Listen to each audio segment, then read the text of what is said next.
Greetings, everyone.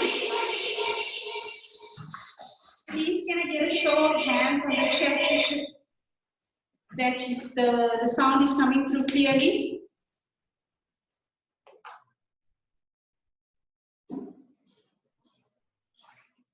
Can everybody hear?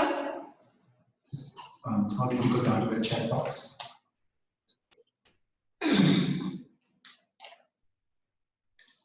Maybe a bit of setup to the admin, just put an admin before we start.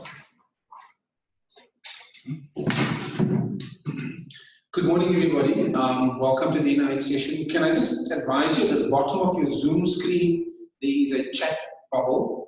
If you click on the chat bubble, your chat box will come up, and we would like you to indicate if you require getting audio and video. We're getting an indication that there is audio, so if somebody says that you can't hear properly, please check if your speaker is on. Right? Your speaker is on. I hope the person could hear that with the speaker. Thank you, everyone. A very warm welcome to you from the National Health Laboratory Service, the NHLS for short, and the National Institute for Occupational Health, the NIH for short. As many of you may know, the NHLS provides a diagnostic service to 80% of the South African population, and the NIH promotes healthy, safe, and sustainable workplaces. My name is Tanusha Singh, and I'm leading the Occupational Health Response Team at the NIH. And the team has put together a series of information and training sessions on COVID-19. And one of those sessions today is focusing on dentists and our general practitioners. We know that you encounter a number of challenges being in the front line, and we'd like to extend a warm thank you to you for the extraordinary measures that you are taking whilst providing an essential service to the nation. We'd like to ask you to please exercise some patience because some of the information on the update of COVID may be known to many of you, but there may be some participants that do not have the information. And just a few announcements. Please could you kindly register on the chat your name and your email address so that we can share some relevant information from the session. And also just to know that during the session you will be muted. And so it would be important for you to raise any questions through the Q&A box or the chat box. And at the end of the session, we will have a panel to address these questions. And should we run out of time, we will endeavor to make the answers available to you via the NIH website or also via the email. With that, I'd like to thank you and hand you over to our program director, Mr. Ashraf Rekib. Thank you very much. So welcome again to the National Institute for Occupational Health online Zoom COVID-19 training session. And today we have a specific target group, an occupational group, and that's the general practitioners, probably mostly in community service provision, as well as dentists, all categories of dentists, general practitioners, and probably specialists as well. We welcome you to, I'm not sure if this is our 10th session, and probably today we are going to hit a record number of probably close to our maximum of 500 logins on our current Zoom platform. So welcome to our COVID-19 workplace preparedness training, and I think I've got Thursday's program, apologies.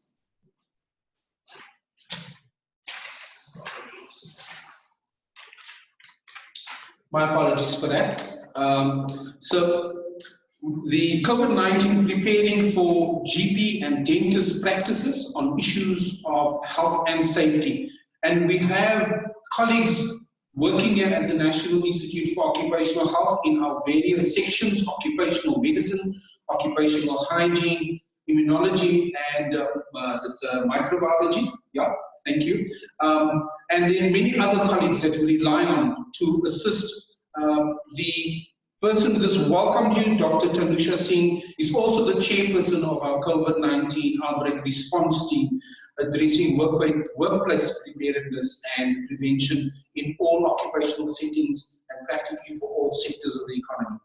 So I'm now going to introduce our first presenter, and that's Dr. Odette Valming from the Occupational medicine section of the NIOH.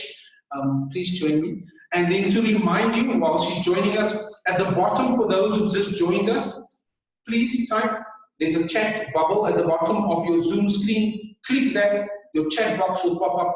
Please type name, surname, your email address for future communication and for the presentations we're doing today and other resources to be communicated to you, and for future invitations to occupational health sessions that we may run in the future as the NIH.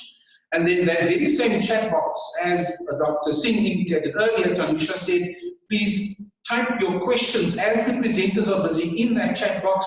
We will then, in our sort of panel session towards the end, after all the presentations, address the questions, as many as we can, in the time that we've got allocated. I now hand over to Dr. Mohamed.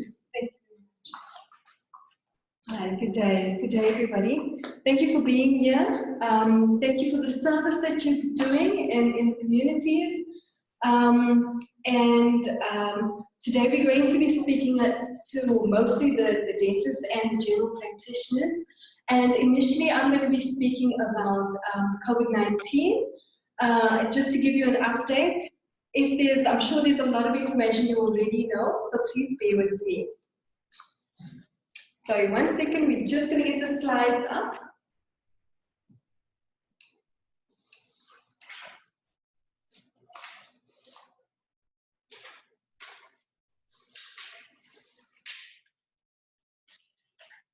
So because of the constant changing information that we are seeing,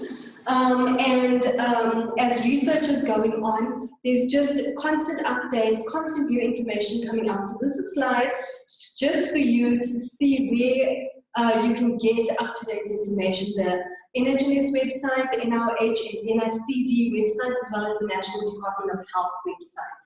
WHO is a good resource to use for also updates and guidance. Okay, just moving along. Okay, so by way of background, on the 31st of December 2019, the WHO China saw a cluster of pneumonia cases in Wuhan. And by the 7th of January 2020, the causative pathogen was isolated and it was identified as a new or novel coronavirus, which they gave the name now, SARS coronavirus 2. By the 13th of January, the virus first appeared outside of China's borders. And then on the 13th of January, the WHO declared a public health emergency of international concern. And sadly, on the 5th of March 2020, the first case of COVID-19 was confirmed in South Africa. On the 11th of March, a pandemic was declared by the WHO, and on the 16th of March, President Cyril Ramaphosa declared a state of disaster. And then on March 20, the 23rd of March 2020, the President declared that there would be a 21-day lockdown in South Africa. Okay, so currently, in terms of the stats of yesterday, the global burden of COVID-19, there's about 715,000 confirmed cases and more than 33,000 deaths. And if you can see from the map, is that there's a very few countries that are not affected. With regards to South Africa, we've conducted more than 35,000 tests, and of that, there were 1,326 positive cases identified and 2 deaths. There has been talk about that there's a little bit of bias with regards to the selection of people being tested, and so it could be an underestimation of the burden of disease in South Africa. And just of note is that there are 13 healthcare workers that are already infected nationally. So here's the importance of doing this training and our frontline staff being able to protect themselves. So in terms of the microbiology and epidemiology, it is an enveloped, single-stranded RNA virus, and it's covered with sort of club-shaped glycoproteins which look like crowns, and hence the name coronavirus. And there's more than 40 species of this virus. And a lot of them have been around for a long time and are responsible for the common cold or self-limiting upper respiratory tract infections. Okay. So coronaviruses have been known to cause diseases in not only mammals and birds and humans, and there have been some cases where there has been a crossover from a virus that initially was only transmitted in animals going into humans. And in 2002, 2003, we had a global outbreak of SARS, which spread to 37 countries within 2 weeks and had more than about 8,000 cases and accounted for more than 700 deaths. And then later in 2012, we had the MERS coronavirus, which had just under 3,000 confirmed cases and accounted for more than 800 deaths. And this was located in the Middle East, but also detected in about 17 other countries. Okay. So how does it spread? I know there's a lot of talk in the media about spread. And, you know, the most, it's spread via respiratory droplets, which often come from an infected person who's coughing and sneezing. These droplets, as you can see in the picture, can travel up to 2 meters. So it's mainly by droplet spread.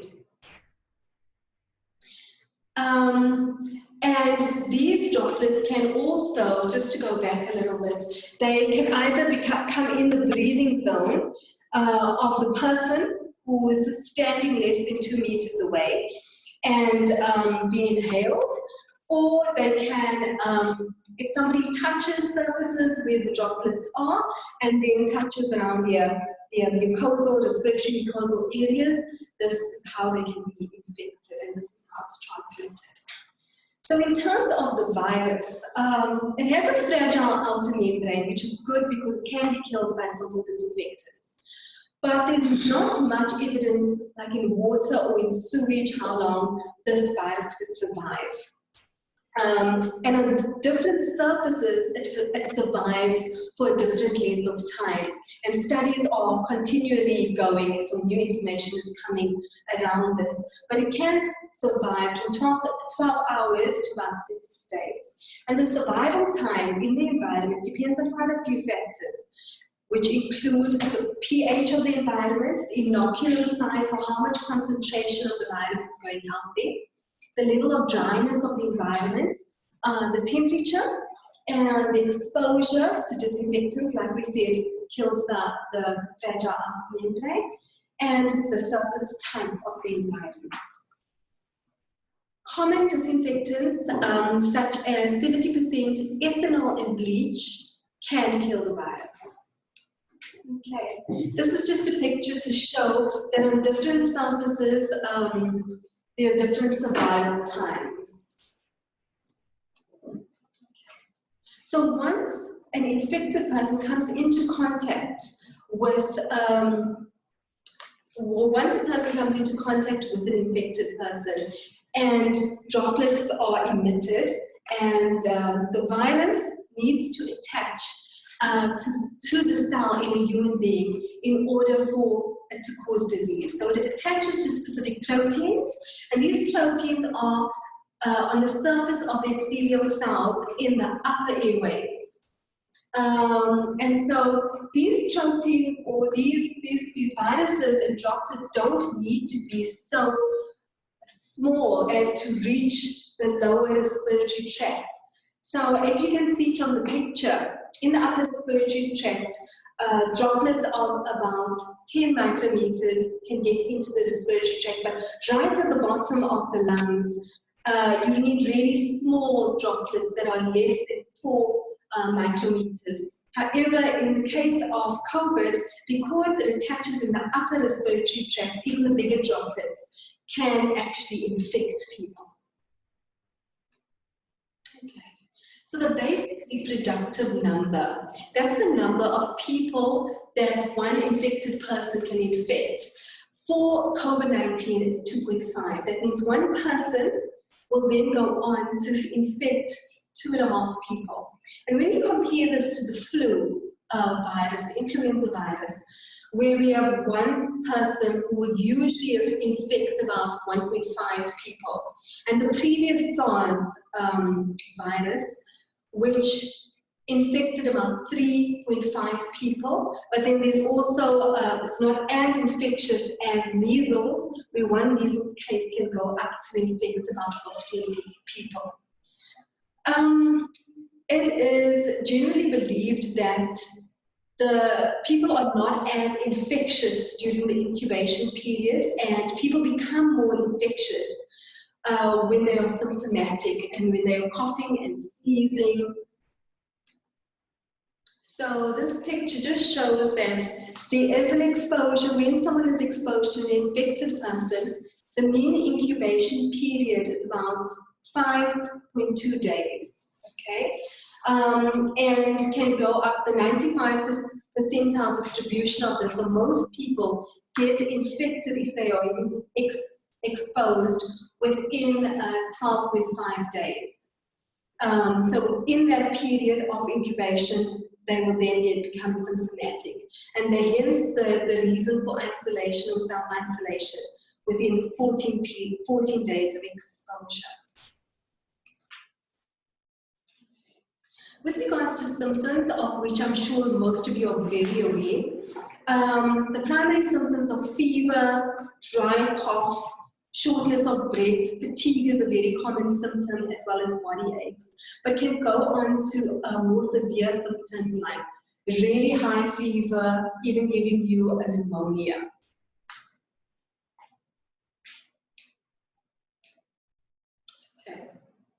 So with regards to the case definition, and the case definition then informs who is a person under investigation and who will then require testing.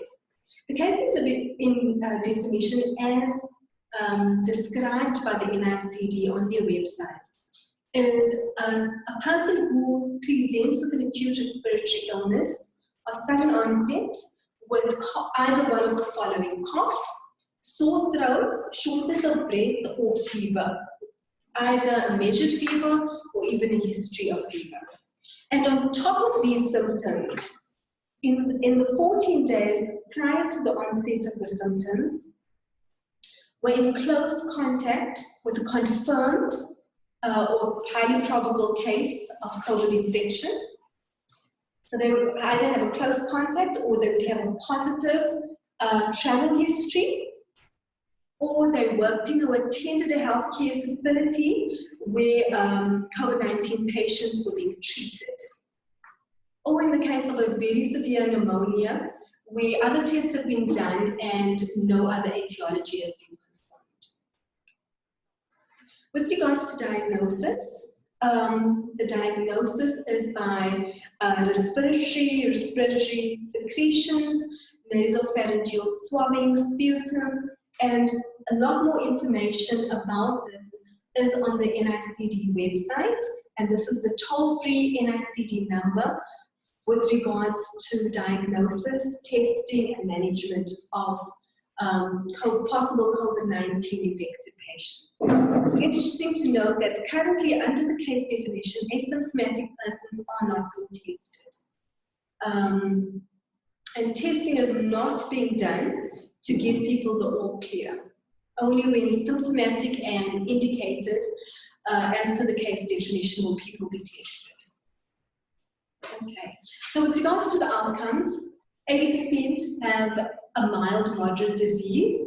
15% from the data that's now available has shown that they've required hospital admission, of which 5 cases become critically ill and possibly need prolonged ventilation. And the mortality rate is about 1 to 2%. In different settings, it's a little bit different. People who have been identified to be more vulnerable are those with comorbid illnesses, as well as the older age group. The comorbid illnesses can include heart disease, diabetes, chronic respiratory disease, hypertension, and immunosuppression due to cancers and other forms of immunosuppression. And HIV and TB are thought to be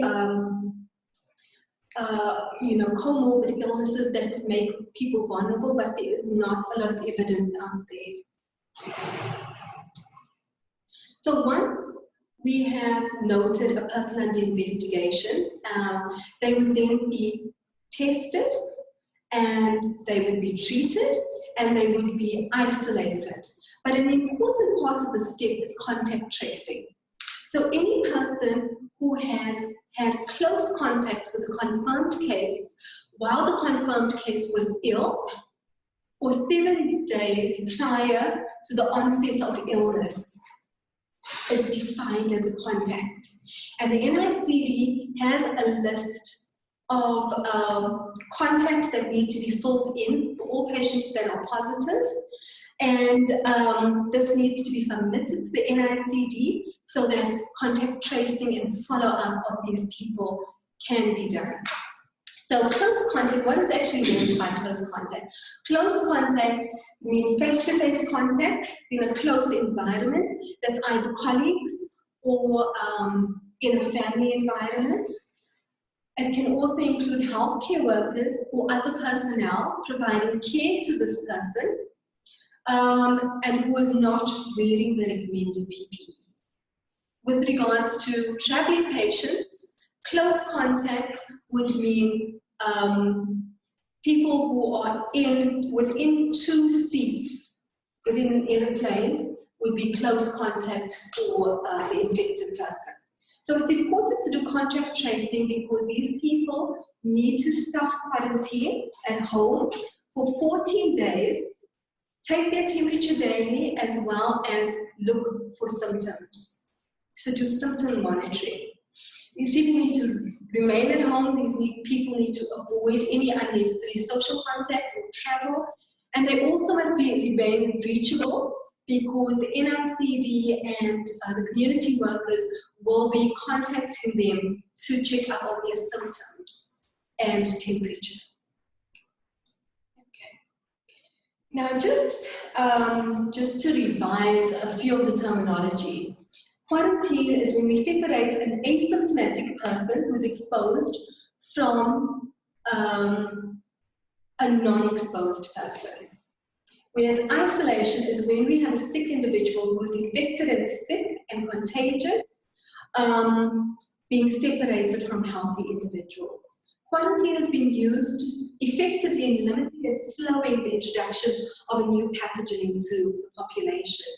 And people can quarantine either in a home setting or in a designated facility. And this oftentimes depends on the level of risk and the intensity of the exposure to that individual. Different levels of quarantine would be employed in different circumstances. So one example is in our citizens who came from Wuhan were quarantined out in a designated facility for 14 days. And what has been recommended that is if a healthcare worker who is not wearing appropriate PPE is exposed to a confirmed case, the health worker would be allowed, or who is wearing the appropriate PPE, please note the difference. If a healthcare worker who is fully protected and is exposed, they would be allowed to work given the resource limitations, but would self-monitor for 14 days. This changes when a healthcare worker is not wearing the appropriate PPE. So with regards to treatment, there's no specific treatment, as we know, for COVID-19 infection, but it's mostly supportive therapy and monitoring, as well as monitoring the person's comorbid conditions, and doing contact tracing, as well as isolation. So this presentation is not to cover the full management spectrum of how to treat patients with disease. These are some of the places where you can get information, the WHO website. There's an NICD guidance document. There's also the National Department of Health has given guidelines in terms of management and testing around patients who are infected. Okay, currently there are no vaccines, but we have been advised, and hence there is limited availability of vaccines currently, to take the flu vaccine, particularly for our healthcare workers, to prevent not COVID-19 but influenza, so that unnecessary testing for COVID-19 is prevented. Okay. So I'm going to stop there. That is just a brief overview of what is happening at the moment.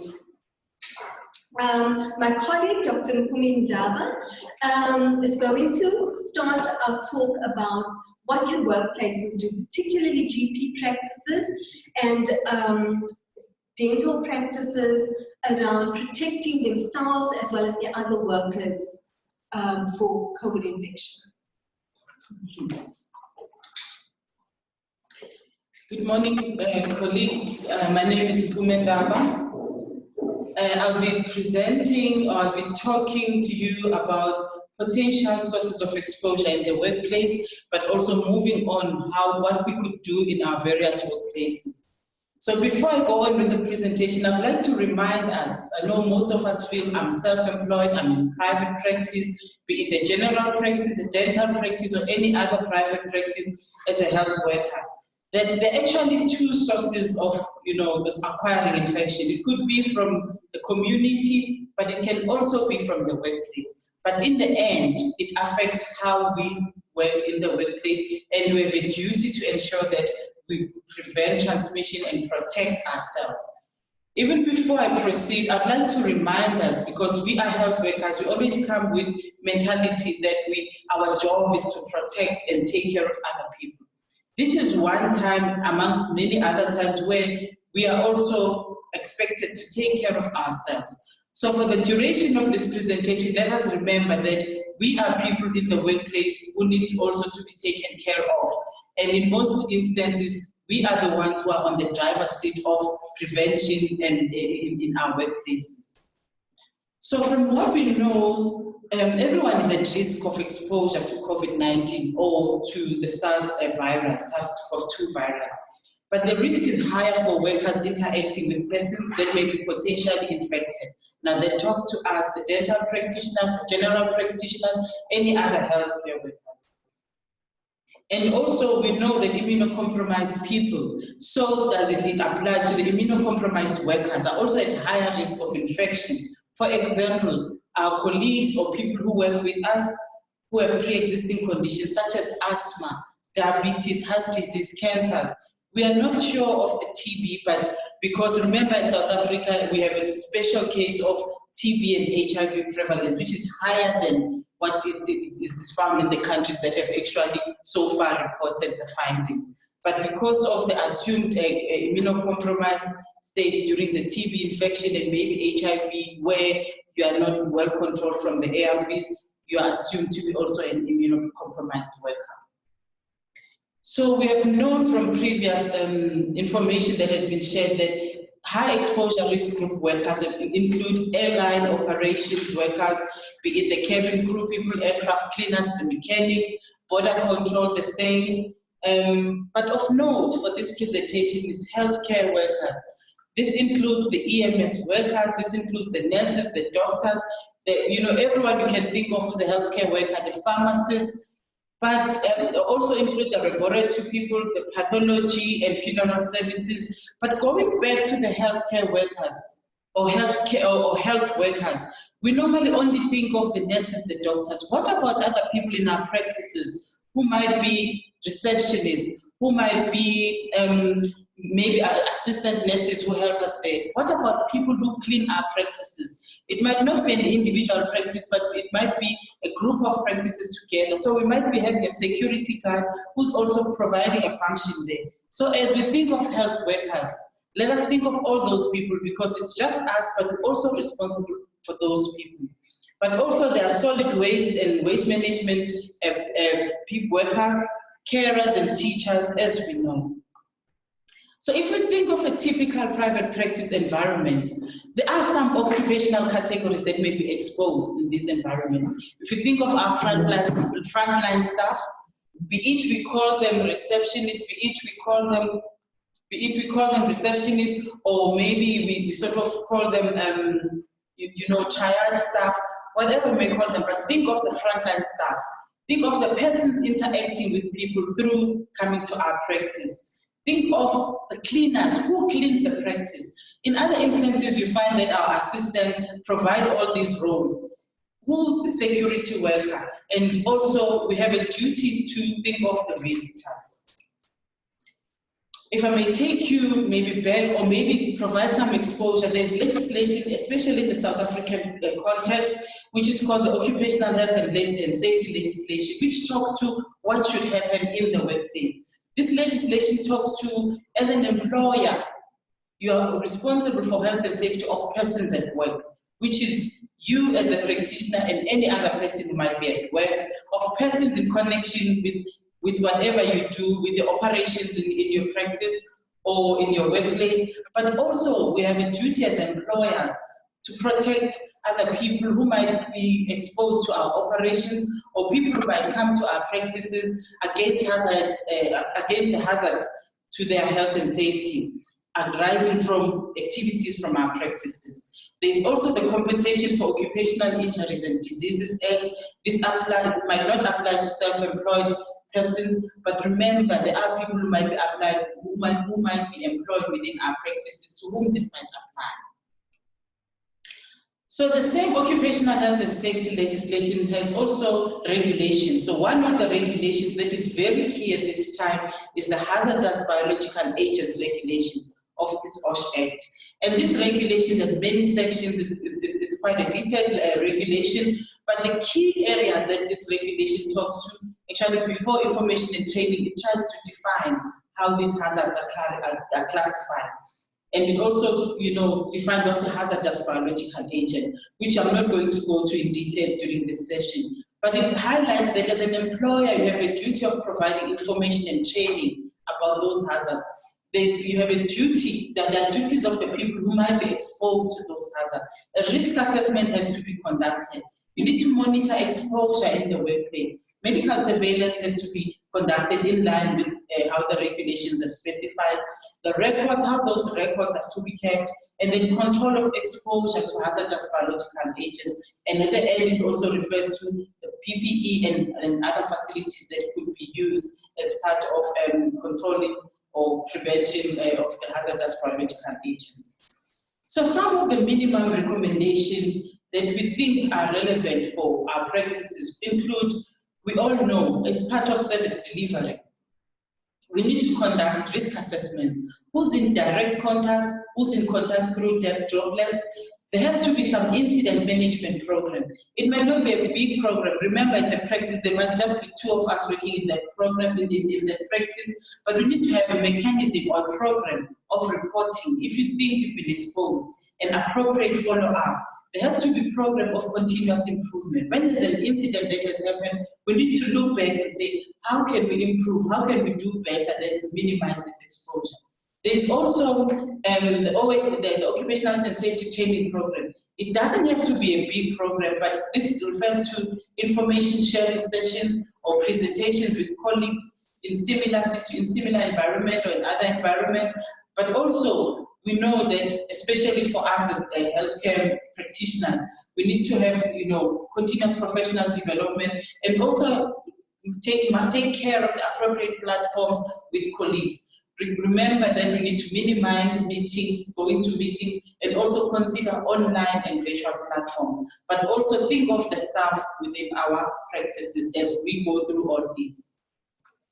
So as part of mitigating risk in the workplace, we normally separate these into groups. There's primary prevention, which most of us are aware of, and then there's secondary prevention and there's tertiary prevention. During this session, I'm going to try and focus mainly on primary prevention, which refers to minimizing risk of transmission in the workplace. This we do through a hazard identification and risk assessment, and we look at controls. So a hazard in this instance is the virus, and then the risk is the risk of getting COVID disease. And then when we talk about controls, we're looking at those measures that are there in place to try and mitigate the risk of acquiring the disease. So these controls could be engineering, administrative, and PPE. I will do the details later. But at this time, as we mitigate the risk in the workplace, we need to think of business continuity and pandemic preparedness. We know now this is a pandemic. There's no way that we can say we don't know, we are at risk within the country context. So we need to start having some means of being prepared to deal with people who might come to our practices, or even us or our fellow colleagues that we work with, who might have a problem or who might be infected with the virus. And of most important is to educate and train fellow colleagues and communicate this to allay anxiety and to explain what should happen in different instances. In occupational health and safety settings, there's a concept of hazard identification and risk assessment. So hazard identification would be, we know at this time the hazard is the SARS-CoV-2 virus. Risk assessment is when we say, what is the risk? What are the different activities within a workplace that could lend you or could give you the risk of acquiring the disease. So when we do the hazard identification and risk assessment, we look at what Dr. Odette has spoken about, the details about the virus. We look at the details about the virus, the class, the properties of the virus, the droplets being the main mechanism through which this is spread. We look at the host, we've spoken about the risk occupations, we've spoken about other risk factors, people with comorbidities. We look at the environment and controls in the environment. So when we do this risk assessment, we make sure that it is specific to the workplace that we work with. So we're looking at, we want to determine what's the risk of exposure to COVID or actually SARS-CoV-2. And we need to communicate to all in the workplace, being workers and visitors. But also we need to look at other hazards. Are there other biological hazards? Are there other physical hazards? Are there other chemical and economic hazards? And at this stage, we know there's also a big psychosocial hazard in terms of people are exposed to long working hours. There's a sense of panic around, there's an issue of not sure how safe we are. When we do a risk assessment, we need to cover all these aspects.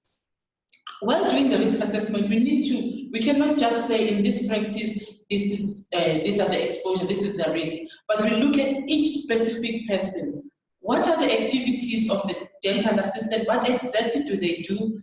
What does the dental nurse do? What does the dental hygienist do? What does the receptionist and the cleaner do? The dentist, the GP, the physiotherapist, security guard, and any other person who might be within our practice or wherever we work.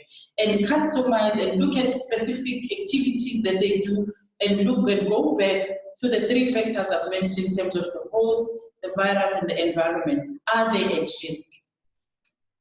So from there, then we can come up with the prevention measures. So some of the prevention measures talk to minimizing the risk of transmission in the workplace, as I've said, that's from the risk assessment, and also business continuity, education, and training. So as we look at all these three main factors, we're trying also to balance. How can we make sure that we ensure maximal minimizing risk of transmission, but also there is some business continuity.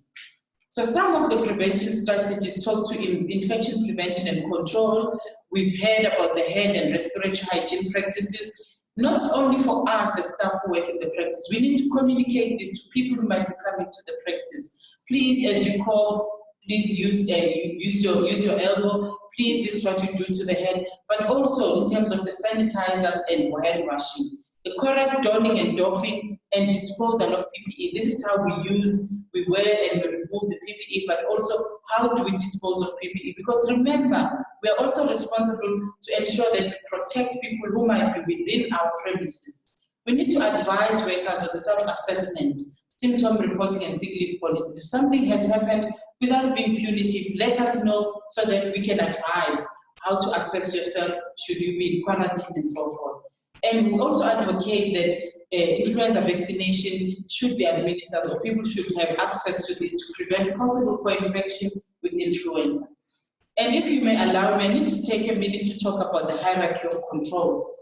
Controls refers to the measures that are aimed at mitigating the risk from exposure to a hazard.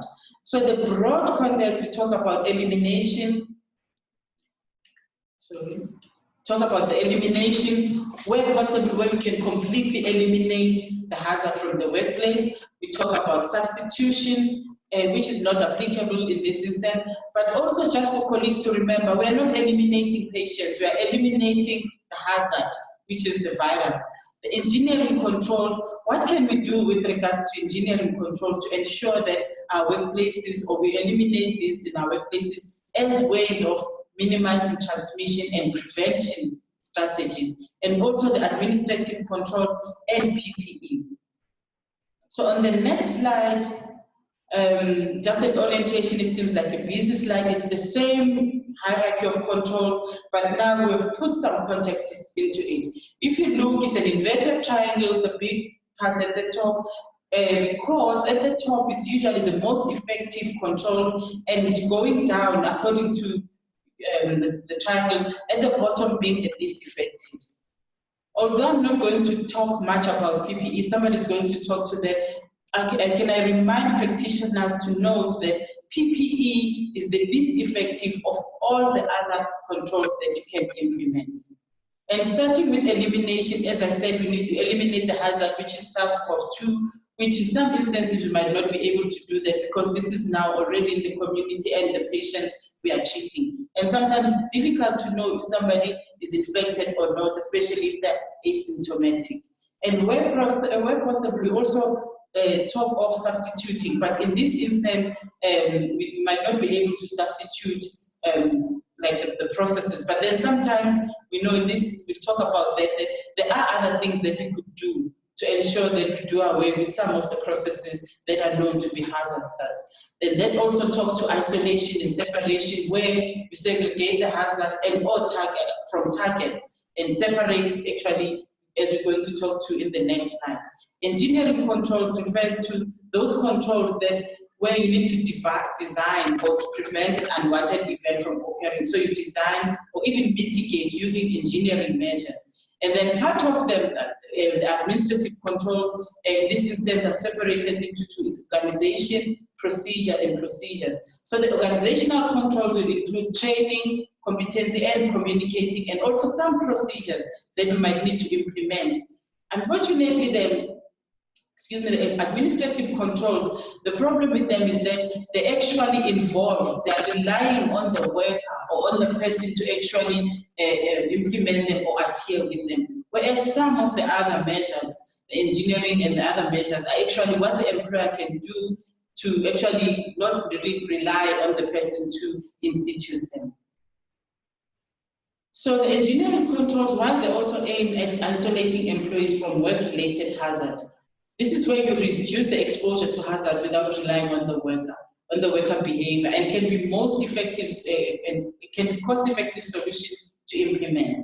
So for SARS-CoV-2, some of the hazards or some of the controls that can be used to ensure that we reduce exposure to hazard, especially in our practices, might include installing high-efficiency air filters, increasing ventilation rates in the work environment, think of the isolation rooms, installing physical barriers. You know, some areas we've had, especially in pharmacies, where people have had like a clear sneeze guards, or sometimes some measures to actually separate people or triage people in pharmacies. There's also the negative pressure ventilation in settings where these high-risk procedures are done. For example, airborne infection isolation rooms in healthcare settings, specialized autopsy suites in mortuary settings. So in those areas where we know, it doesn't have to be the whole practice, but based on the risk assessment, where we realize that this is a room where the aerosol generating procedures are done, then this might be the effective control or control to consider. But also another means would be controlled access to high-risk areas, which include, you know, how we're going to talk about designing isolation, and also surface cleaning devices in the form of UVGIs. But in this instance, we've not had any study that has confirmed if these are useful or not. But the use of UVGIs for general infection control measures in the workplace. So some of the administrative controls as part of organization or work organization include having a work plan of action for preparedness. As we said, we need to be prepared now. So there has to be a clear infection prevention and control and standard precautions. There has to be controlled access to practices. Try and avoid overcrowding in high-risk areas as well as laboratories. You know, the waiting areas that are used to at the lab while you're waiting to take whatever specimen or you're coming to collect results, be it, you know, even if it's a private lab. And, you know, think of all the areas where there's potential overcrowding and try and minimize them. And try, where possible, have adequate staff to patient ratio. But at the same time, you look at, do you really need all the people around, or some of the people can be sort of released, or people can actually share some shifts rather than all being around, because they might also increase the number of people in a space at a time. We also need to list all high-risk exposure procedures. For example, this is where we nebulize people, and nebulizing as associated with this is how we're going to do it moving forward. Ensure proper signage and risk communication to staff and visitors. People might be accessing your practice. We also need to review cleaning and disinfecting material and supply procedures. I know that we have been cleaning our practices. They are spot clean, they're super clean. But remember, we've been looking at general infection control. But in this instance, let's review how we do cleaning, how frequent we do that, and whatever we use to ensure that we specifically are covered for COVID-19. But also it's our duty as people who own practices to ensure that we know public health reporting procedures. Which area you might be in, where you might be practicing, you need to know what are the public health reporting lines in your area. But most of all is to create a blame-free working environment. If somebody comes to report to you that they've had this contact or accidental exposure in this manner, maybe I was outside as I was talking to so-and-so, I forgot to do this, the distance was too limited. Let's try and eliminate the blame, but try and look at how can we do it better and use that as a platform for learning. So we know that there's recently been an announcement by the Health Professions Council of South Africa about telemedicine. They actually indicated that all the telemedicine guidelines that have existed, you can change the medicine pass as telehealth. So some of the consultations can be done over the phone, so people don't really need to come in. Although there are some specific requirements there, can you do it with a new patient, or it should also be only be a patient that you refer with? To what extent can you do one? And from what I saw on that announcement was that apparently some of the medical aids are ready even to, you can claim for a consultation through this method. But I request that practitioners familiarize themselves with the various medical aids that they use, what is applicable for them. So some of the notices that we can have as part of trying to minimize traffic is, communicating to our patients as well. We care for them even through this time, but everyone should know that maybe we're doing phone consults at this practice, which number should they use at that time? And if also we can communicate that, it's business unusual now. If you need to come to the doctor, maybe you've been advised to the doctor, maybe try and stay in your car or try and call first, but do not come into the practice room while we're not prepared or ready for you. We can rather allocate slots to say you can come at this time and we will be looking at seeing you during this time and that time. So some of the administrative controls as well, as I've spoken about, the telephone screening, telephone consultation, and appropriate and rapid triage, controlled access, and ensure proper signage and risk communication to staff and visitors to health facilities. And also look at the cleaning and disinfection procedure, frequency. The important part is the frequency. And if you recall from Odette's presentation, she showed the different surfaces and the duration on which COVID has been shown to last. With proper cleaning and disinfection procedures, that it doesn't mean that it will continue to be there, obviously, but then they do review if you have this metal or this kind of surface, this is how often you need to clean and so forth. And also we need to look into reviewing waste management practices.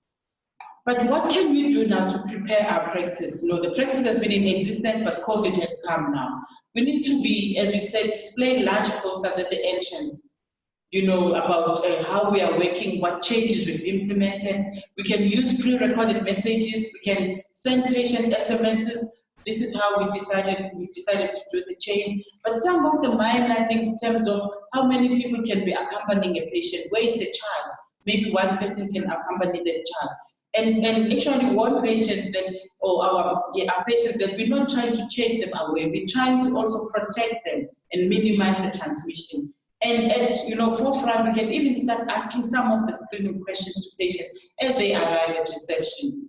And I've listed the questions there. But what is important is that there has to be a mechanism within a practice. What if somebody says yes to any of this? Where are we going to put them and so forth? One of the other questions that has come up frequently is, what if somebody has come and then you realize they have these questions, or maybe they've said yes to the questions I mentioned before, or they actually might need an isolation room. We need to start preparing in advance for these rooms, and we decide which room is most appropriate for isolation, looking at the other factors I'm going to talk to, in terms of this room should be ideally located away from the waiting area. This room, where possible, it should be away as well from other consultation rooms. This room should not have carpeted floors or soft furnishing. And also, this room should have a dedicated access to its own toilet or bathroom facility. And if not dedicated toilet, maybe there should be another one that is nearer to the isolation room, so that the person in the isolation room does not have to go past a number of rooms to access the toilet facility. But also, when we're isolating now these patients with suspected COVID, you isolate the individual patient. The patient might be accompanied by somebody, so they don't have to go as a group there. It's just the patient who has to be there. Their waste and their belongings. If they have to change, if they have to be in whatever, rather let them go with all of that, so that it's a room and the door is closed, the windows are open. And of importance, our practices might have air conditioners, but we need to switch off any air conditioning in that room, because we're trying to minimize the spread of the virus. The patient should be advised not to touch anything or anyone when walking to the toilet, to wash hands, and also to wash hands thoroughly afterward. We need to reassure the patient and also provide them with updates. Let's say they're waiting in the isolating room. We need to reassure them, we've called this is what's going to happen, and and just ensure that they don't have to be moving around to say, I forgot to pass this message, I want to ask my daughter for this and that. And preferably at this date and time, they should actually be isolated with their cell phone wherever they are, so that they have access to communication, and also the practice could have access maybe to a telephone line. Maybe we should reassure them and so forth. And then we need to avoid now, as the practitioner, avoid entering the isolation room, but explain what should happen to the patient and so forth. And of important, having recognized that now there's going to be an isolation room, there's all of these changes that are happening within the practice, we need to educate and inform employees within the practice. We need to communicate this. How should they handle what? If there's somebody in isolation, the nurse in the practice needs to know how to handle what are we going to do. But this talks to the procedures I spoke to before, in terms of people need to know this is how we're going to be doing business moving on. And of important, the public hotline number is 0800 029 and 999, should the employee wish to confirm some other information with the NIC. So I'll hand over to my colleague Odette to talk to a specific dental part in dentistry. Okay. A lot of what was said, there's an overlap, and we spoke a little bit about, the principles of occupational health, where you do the risk assessment, and you look at identifying the hazards, you look at the mitigation and the controls with regards to engineering, administrative, and as a last resort, PPE. Now, in terms of dentistry, we know that one of one of the highest risks. It was even reported on by Time magazine in terms of its production of airborne material during the dental procedures. And this can occur during the tooth preparation with rotary instruments and air abrasion, and also during the use of other instruments like air water syringes or ultrasonic scalers, and during air polishing. It was mentioned that ultrasonic scalers and high-speed hand pieces were the most airborne generating instruments that are used. And then oftentimes, even as we sit in the dental chair, we can see that the visible spray is created and splatter. And this often contains large particles of droplets of water, saliva, blood, microorganisms, and any other debris. And this splatter can travel a short distance and settle quickly, but it can land on the floor, on surfaces around the dental chair, but as well as on the dental healthcare personnel and patients. So we know that this is the highest risk of exposure to COVID-19 is aerosolized particles.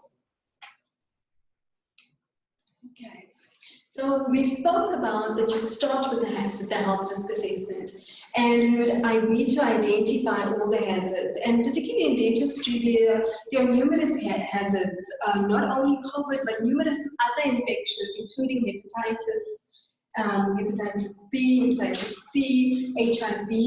There's a lot of chemical exposures as well, exposures to ionizing radiation, even noise, ergonomic issues with how dentists and their assistants bend over to care for the oral health of the patient. People are also exposed to injuries, latex allergies from the PPE they wear, as well as we previously mentioned the psychological and stress challenges. So because of this high risk of aerosol generating procedures that are used in dentistry, it seems that the global advice has been to postpone elective procedures, surgeries, and non-urgent dental visits, even within South Africa. And it was communicated that practitioners who elect to open during the lockdown period are limited to urgent and emergency visits from patients because of the high level of infection. So why is this that, we're postponing all elective procedures? And it's mostly because it's really difficult to identify the asymptomatic COVID-19 infected patients that are entering our practice.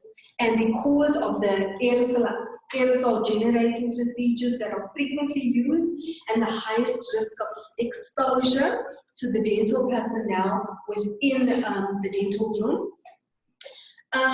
And also because at this time, PPE supplies are also low.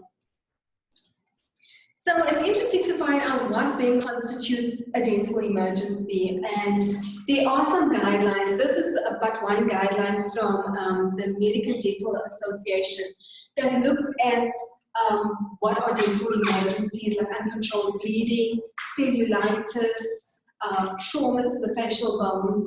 It also looks at what is urgent dental care, and it looked at things like severe dental pain, abscesses, trauma. There was a whole list there, and it also defined what non-emergency procedures are. And some of these include extraction of asymptomatic teeth, aesthetic procedures, orthodontic procedures, routine dental cleaning and prevention therapies.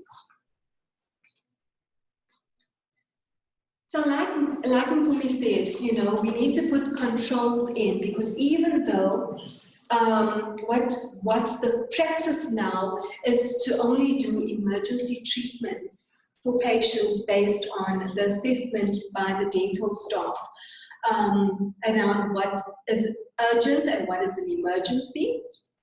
Some practices can also be put in place to mitigate the risks, even if we are seeing limited patients. One of the practices that can be put in place is to contact patients prior to the dental treatment, to call all patients up, to screen them during this call for symptoms of respiratory illness. And if the person does report, possible symptoms that could necessitate testing and further investigation, to advise them to call their NCD hotline or to attend their medical practitioner first. Like we said, we need to defer any non-urgent procedures, and we can do this, we can assess this over the telephone. Even during emergency situations where staff are coming in to do procedures, limited clinical staff should be present to decrease the number of people that are exposed to a possible hazard of COVID-19. So now just to break it down, so firstly, there are things that can be done proactively to call the patient, but when the patient, once we've assessed for whether or not this is an emergency, within the waiting room, looking at all the controls, the engineering, the administrative controls that can be done. These are just some examples that can be applied to the waiting room. Firstly, like we said, you limit the number of staff on duty. If reception staff is necessary, consider an engineering control where you create a barrier. You have a physical barrier between the patient and the reception staff. Ensure that there's a functional booking system so people don't just walk into the practice, because sometimes they are not aware of this now regulation. Hopefully in a lockdown situation they are. We also need to minimize the time that potentially infected patients would sit in our waiting rooms. We need to, within our waiting rooms, encourage social distancing of 1 to 2 meters if waiting is actually necessary. And some other procedures, if we don't want people to wait in the waiting room, we can communicate that patients wait in their car until they are called by the dental staff. Within the waiting room, we need to limit movements of patients to the toilets, to different places in and out. We also need to limit the number of visitors that accompany the patients, as Mpumi earlier suggested. And we need to prioritize cleaning and disinfection of the rooms and of the waiting room, or where the patient actually sat and what surfaces they frequently touched while in the waiting room. There needs to be instructions, ideally in the form of signages, for patients to know respiratory hygiene protocols, cough etiquette recommendations. So now just going into the actual dental setting where you're sitting in the chair. The kinds of engineering controls we've already spoken about, airborne infection isolation rooms, high efficiency air filters. If these aren't available, because they can be expensive to implement at this time, just looking at one person being in a private room with the door closed, but ventilation, open windows to increase the ventilation rates. As Mpumi spoke about, surface cleaning devices, and also consider the use of rubber dams to prevent aerosol generating particles escaping from a person's mouth. There's just a picture of a rubber dam. We also need to restrict susceptible healthcare personnel from entering the room, and we need to ensure strict infection control procedures, which I know is already in place, but we just need to always re-look at it in the face of COVID-19 with regards to sterilizations, surface disinfection, handlings of sharps, and retraining all our staff on infection prevention measures. We also need to remind our patients about respiratory hygiene, even within the chair, of how they need to cough. We need to, and our patients need to practice good hand hygiene. Whatever personal protective equipment is used needs to be used appropriately, and the correct donning of the mask needs to be done upon entry into the patient's room or the patient's space.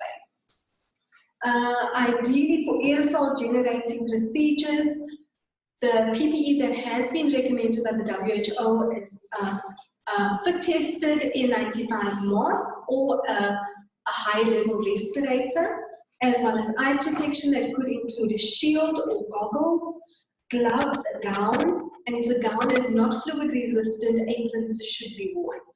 as I said before, correct donning and doffing is really important and needs to be observed so that we don't contaminate ourselves.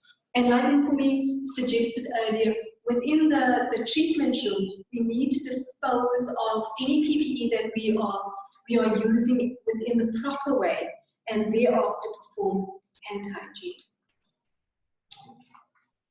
Now, just a short slide because my colleague is going to speak a little bit more about PPE. There's lots of information, around PPE. People feel that there's such a need for PPE, and sometimes even inappropriate people are wearing PPE, or people are wearing PPE inappropriately. So we must remember that PPE is just, as Mpumi showed on this inverted triangle, PPE offers the least protection just because it takes into account workers' behaviors. And the correct way of the PPE use, the appropriate PPE use, the correct donning and doffing procedures, all these kinds of behaviors actually determine how effective the PPE is. And so PPE must always be used within a complete package of other mitigation and control strategies. Those are your admin controls, your engineering controls. Okay. So, and this PPE, which PPE we use for which procedures, is very much dependent on the risk assessment. As Mpumi spoke of earlier, is that we would, in each practice, a risk assessment needs to be done that is worker specific. And based on that risk assessment, it must be then decided which is appropriate PPE to use. Okay? These PPE, disposable gloves, isolation gown, respiratory protection like N95s, eye protection, these have been recommended for aerosol generating procedures. And we mentioned earlier that if it's contaminated, it must be discarded within the appropriate means. But also to remember that sometimes a good way to isolate the droplets at the source would be to use surgical masks for patients with respiratory symptoms. According to the WHO, asymptomatic patients or individuals are not required to use a mask of any type. Okay. So Mpumi spoke about the mitigation of risk in the workplace, particularly COVID-19, and we spoke now to the primary prevention. So preventing in the workplace the actual infection of a healthcare worker and all the controls to look at. But now we're going to go on to speak a little bit more on secondary prevention. And this is to try to identify where there has been an infection, to try to identify the persons that have been infected really early and respond to that appropriately to limit further infection in our workplace.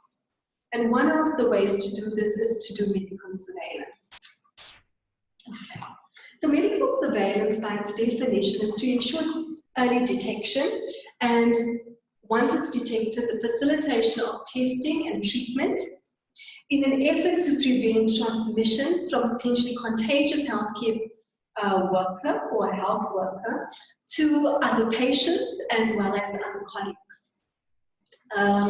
So it's important for staff or hospitals or health facilities or dental practices to maintain a record of all the staff that are providing care to patients who are infected, so that these staff can be monitored for symptoms, and where symptoms occur, they can be rapidly isolated and tested.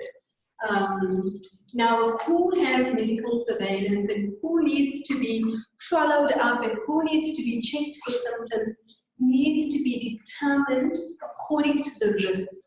Going back always to our starting point, to the health risk assessment. And in the legislation, it says at the guidance of the OEP.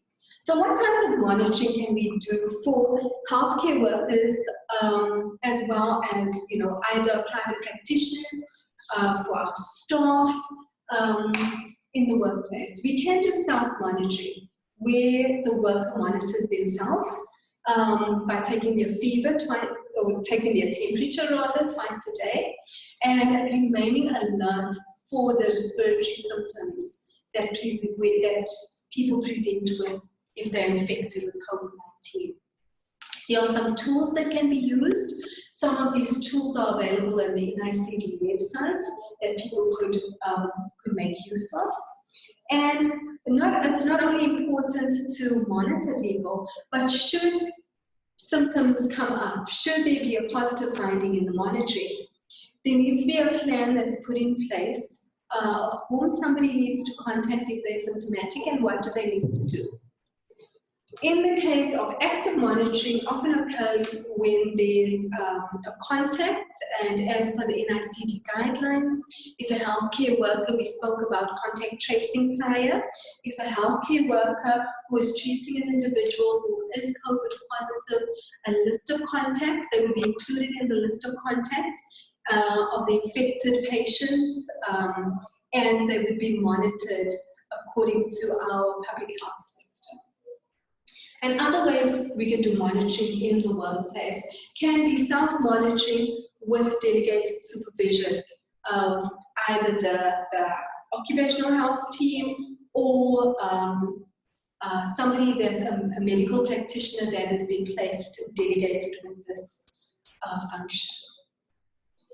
So what happens when an exposed healthcare worker, when we are monitoring them, we're checking for symptoms. If somebody is asymptomatic, they've been exposed to a COVID-19 patient, but they've been checking for symptoms and they are asymptomatic, and the risk is low, like they wore the appropriate PPE when doing aerosol generating procedures and things like that, then they continue with self-monitoring and they continue working. This is a guideline from the CDC. At the bottom, you can see the reference. So please go and have a look at it. In high-risk circumstances, where a health worker is exposed to a COVID-19 patient and they didn't employ there were no controls in place, no PPE in place, no appropriate PPE in place,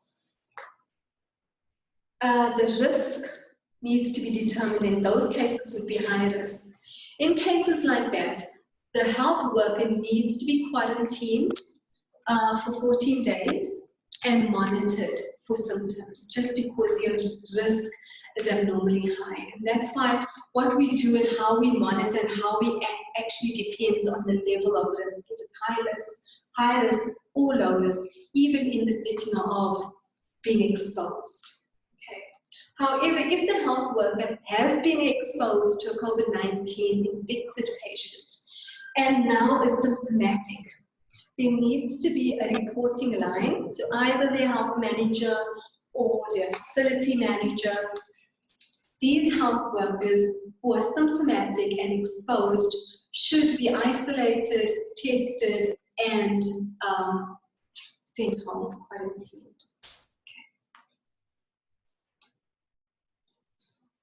So what happens now? Somebody is symptomatic, like the other slide. Somebody is symptomatic, they go home, they're isolated, they tested, and they found to be positive for COVID-19. The health worker would be self-isolated, they would be isolated, they need to be treated by their healthcare provider, and where relevant compensation, the compensation legislation would apply, which says that in healthcare workers, where these healthcare workers are employees, they would need to report to the Compensation Commission at the Department of Employment and Labour, as they have. It is likely that they've derived their disease, it's occupationally acquired, they derive their disease out of the workplace.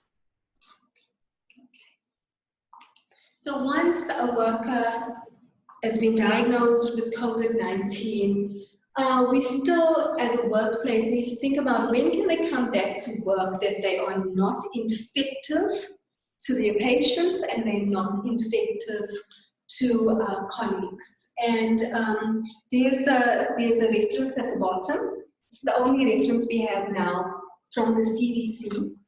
And its guidance that it gives is there's two strategies that can be employed. You can either have the test-based strategy, where you make a decision on return to work based on negative test results. Or you have a non-test-based strategy, where you make a decision based on a resolution of the symptoms. Okay. So the test-based strategy that has been suggested says that a person can return, or a health worker can return to work on resolution of fever, and this fever must not be produced by using any kind of medicines. There's also not only a reduction in fever, but an improvement in the respiratory symptoms. And when they were tested following this for COVID or for the coronavirus, they were negative on at least 2 consecutive nasopharyngeal swabs collected more than 24 hours apart. Okay. On those cases, it's recommended that a healthcare worker who has been infected then to thereafter return to work. In the non-test based strategy, it recommends that healthcare workers can return to work where they've had at least 3 days have passed since their recovery, or in terms of fever and symptoms, or at least 7 days has passed since the first symptom appeared. But it's important that when they go back into the workplace, that some restrictions may be necessary and are also documented in this reference documents. The work restriction says that the health worker must wear a mask at all times until symptoms are completely disappeared, or until 14 days after the illness of symptoms, or after the onset of the illness. They shouldn't be around people who are immunocompromised patients for at least 14 days. They need to adhere to strict hand hygiene and respiratory hygiene and cough etiquette, and they need to self-monitor just in case you have recurrence of your symptoms or worsening of your symptoms. So just, I guess we can't say it again, but in summary, we need to, in our workplaces, minimize the risk of transmission. So we need to isolate affected patients, limited contact and movements of these patients. We need to review our health risk assessment within our workplaces again, and we need to look at all the measures with regards to the hierarchy of controls that can be implemented. We need to promote regular and thorough hand washing by employees, by our visitors, by our patients. We need to ensure good infection control and standard precautions are met. Ensure our visitors, anyone in our practice, practices respiratory hygiene and avoids touching their faces, especially while working. And we need to encourage, and like Nkumi said before, we should have a blame-free work environment as we all struggle with this pandemic together, that encourages and even insists on symptomatic persons staying away from the workplace and self-isolating. Okay. So these are some contact details that if there's any inquiries, the red box is for any clinical related inquiries at the NICD. If there are any workplace specific inquiries, info@nrhkac.za is a good resource to use. Thank you very much. Well, thank you very much, Odette. If you just hand that to the next presenter. So that was the combination. Are we on screen? Ben?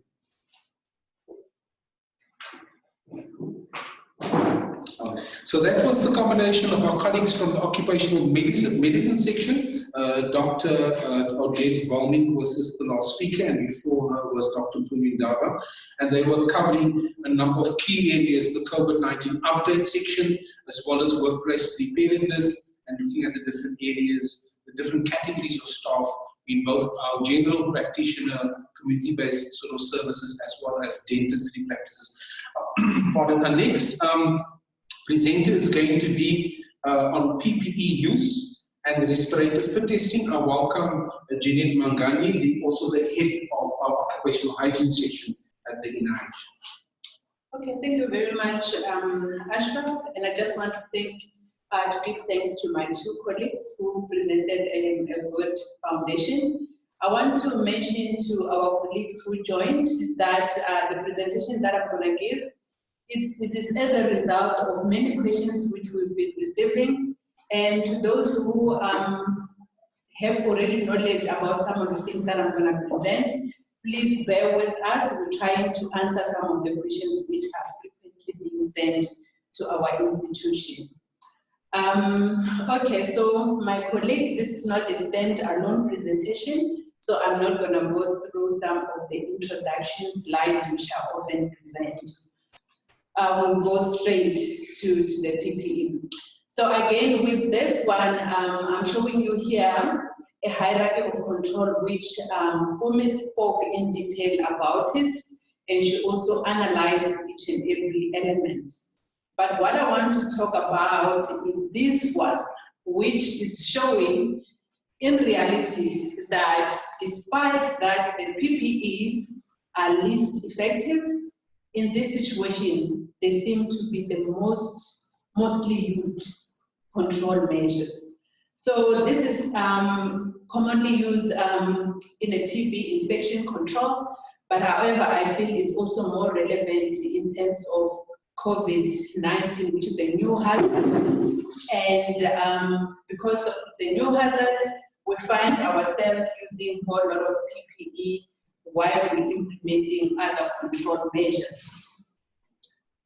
So I'll give you an example here of an interim guidance, which is showing the rationale use of personal protective equipment.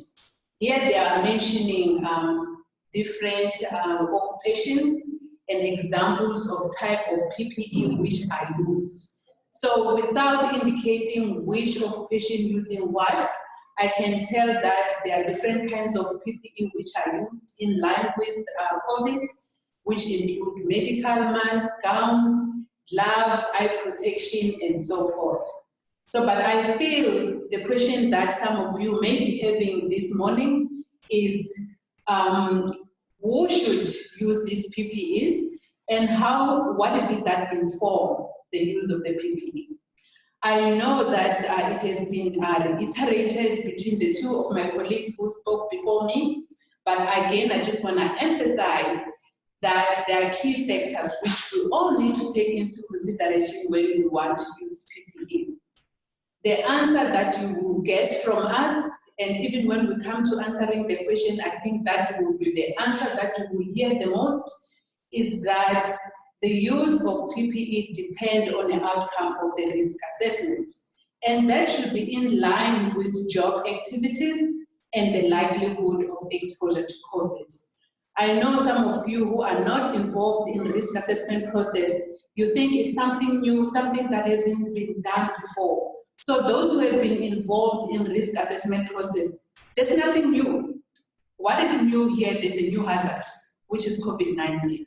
So you go back to your current risk assessment or existing risk assessment report, you look at different activities which you have analyzed before and different job activities. Now you have to bring in the issue of a new hazard, which is COVID, and you reassess in a situation where, for example, in a reception area, before people come to see you as doctors, there was no issue of the likelihood of people exposed to a biohazard. In this case, now there is. So in other words, your risk assessment needs to be reviewed to take into consideration the new hazard. So don't panic, don't get worried. It's the same system that you followed before. Now you just have to consider a new hazard in all the activities that you take part of. So the use of PPE should not be used in isolation. So that's why we're showing you the hierarchy of controls. So it is unfortunate that when a new hazard just comes into a space, it finds most of us not ready with other engineering controls because it's the least expected hazard that just show up.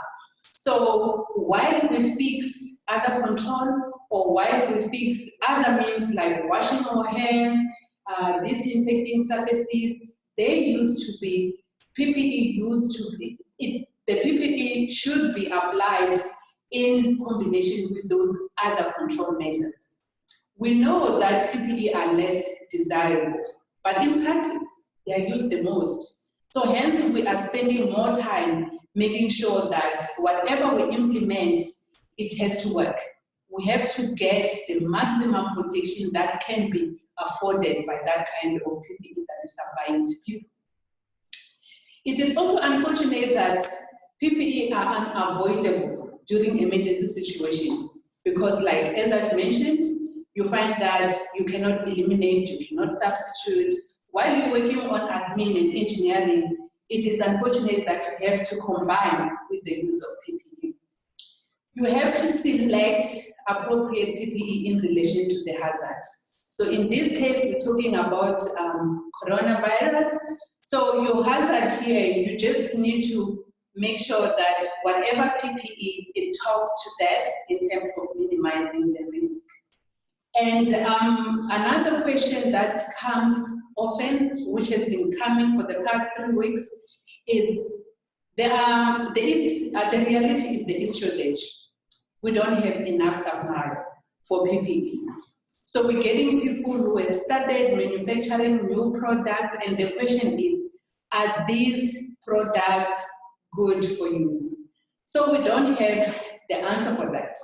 But if you want to get assurance, you need to make sure that any PPE that you use, and you are making sure that the PPE that has to be supplied to your workforce should meet the design standards or some sort of specifications. Then PPE should also be compatible with other PPEs. Then if you are wearing full PPE in a healthcare setup, it is very important that you don't compromise the effectiveness of one product with the other. So you just make sure that that proper donning sequencing is followed so that all necessary PPE can be used effectively. There's another concept of proper fitting, and it's something else that I've been asked to talk about today, and some of you may be aware of the concept, but those who don't know, this will be an opportunity to be familiarized with the concept. It's the concept of fit testing, especially to those who are expected to use respirators, for example, FFP2 or N95. It's one thing to provide PPE, but if you don't provide information and training, so people who are using it, they are likely to make mistakes. And if they do that, it defeats the whole purpose of obtaining the protection that is desired from the PPE. So it is very important that we train and we inform people how to use PPE effectively. There's also a concept of proper donning and doffing of PPE, including proper sequencing. So that is something that has to be done along with the risk assessment, which also talk about the infection control procedures.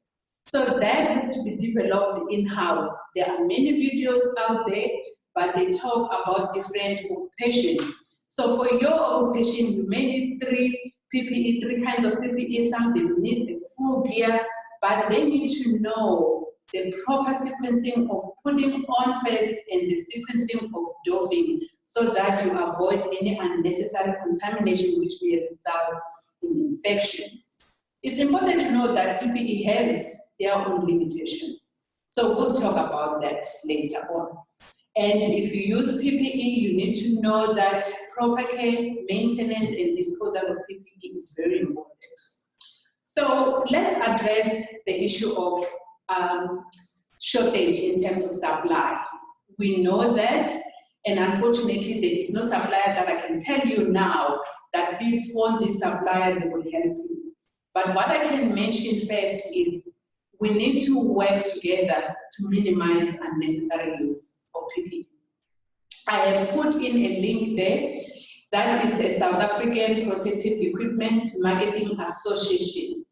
These ones, you will find different members of those who are selling or distributing PPEs.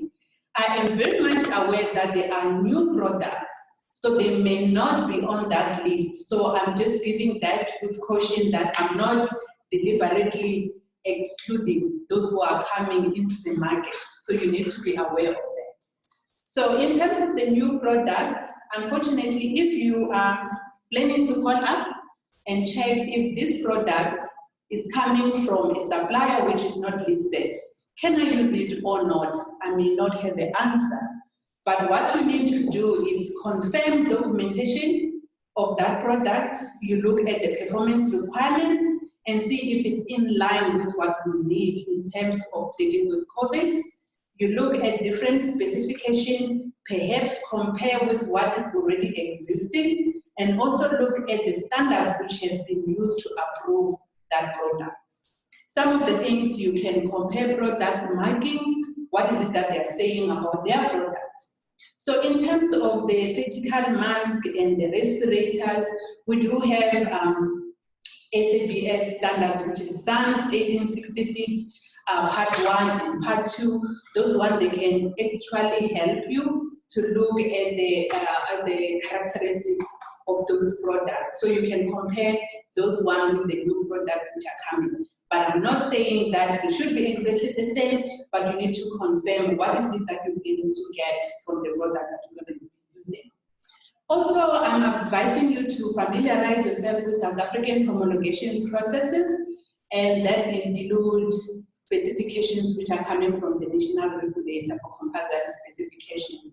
And if the product is a respirator or FFP2 to be specific, you need to confirm if it has been approved for your specific requirements. ProTechnique can help you to verify, but they can only verify only the products in terms of respirators which are European approved only. So another strategy for optimizing the supply, we advised on how can we really optimize the supply.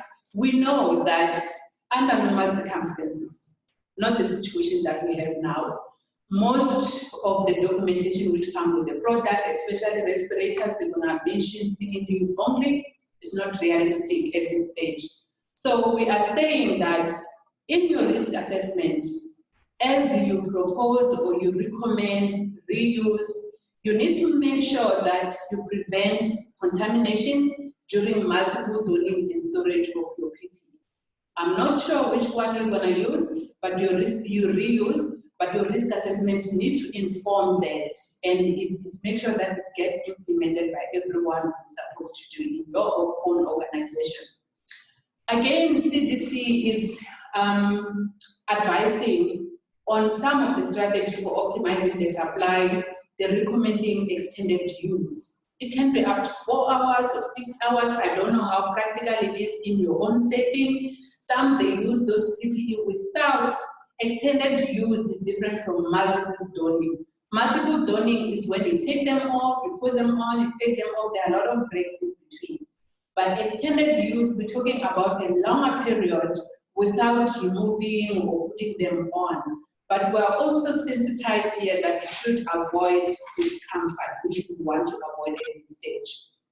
I think the next point here, Odette spoke about it, that surgical masks should be made available for patients with respiratory symptoms. Then if you are sick, yes, you can be given a mask, and if you're going to see your healthcare, it's also advisable to prepare your healthcare so that they expect that you are sick when they see you. So in this instance, it means when people call in, you may expect that those who've been educated, they will come to your surgeries or to your practice wearing a surgical mask. So in that instant, if you're gonna perform some surgeries or you're gonna perform some procedures which are gonna be aerosol generating, then you will be expected to wear a respirator. So that is another condition. There are also information out there which I'm not yet too much knowledgeable about that, but we know that there are different methods that are being trialed in terms of disinfection or decontamination of N95 respirators using different methods, UVGI, sodium peroxide, microwave, and so forth. So those ones I am not in a position to advise which one is better or which one will be used, but I believe that as much as the situation is evolving, new knowledge is coming, and we will be able to really be confident to advise specifically. So now I need to move to respirators and masks specifically before I introduce the second concept, which I was asked to talk about it. I know there is a difference, there's also a confusion about what is a mask and a respirator. So I want to clarify, because when you do your risk assessment, you need to be specific. A mask is a surgical mask, and a respirator is FFP2 and N95 in this case. So I know we use these two terms interchangeably, but it may cause a lot of confusion in terms of allocating resources for provision of PPE. So you need to be very much clued up or knowledgeable about what is it that you're recommending in your report. So a surgical mask, it works one way. So in other words, you are protected from the person who's coming to you wearing a surgical mask. So a respirator, it works both ways. So in other words, as a doctor here, you will be protected from me, and at the same time, I'll be protected from you. So we need to know the difference so that we advise accordingly.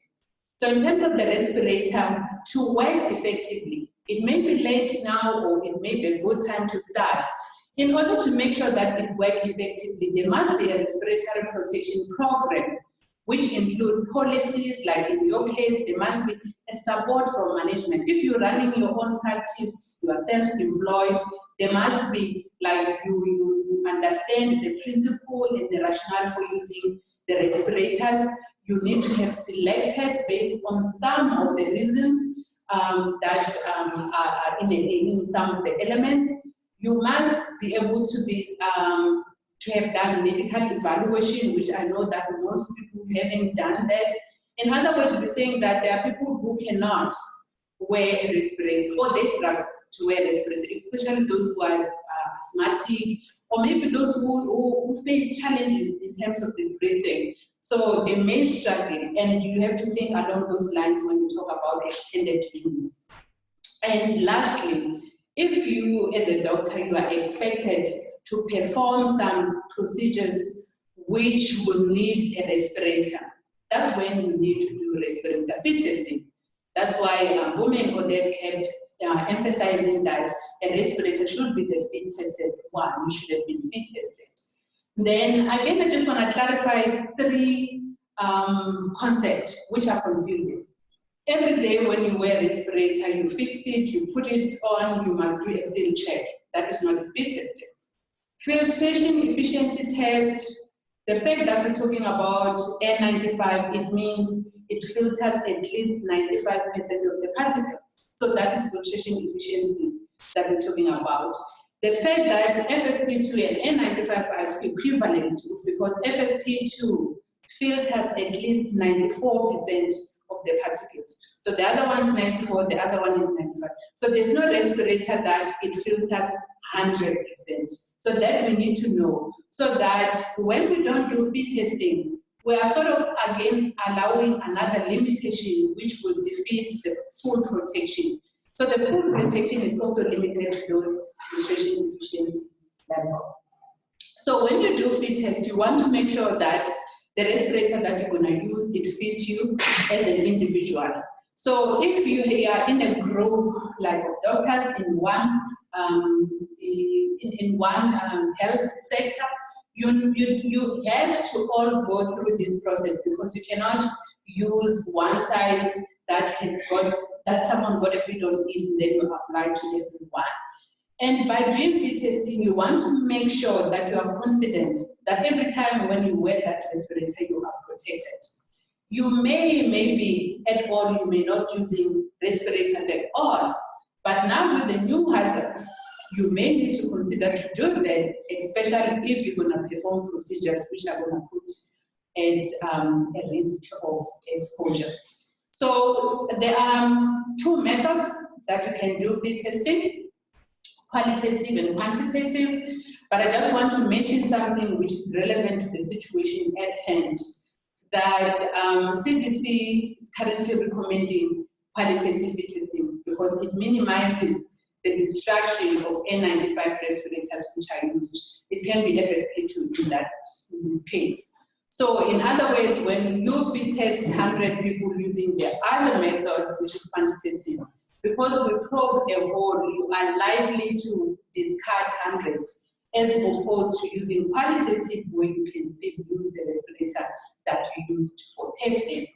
So these are some of the factors that will affect fit. So just to remind colleagues, is only those who are required to use N95 or FFP2. This is very important for you. So if you have facial hair or beard, then that respirator won't fit you. Then if you put it incorrectly, it's not going to fit you. If you use the incorrect size or shape in line with your facial features, it's also not going to fit you. Then it has to be put on correctly. Remember, some of the procedures you are required to wear safety goggles.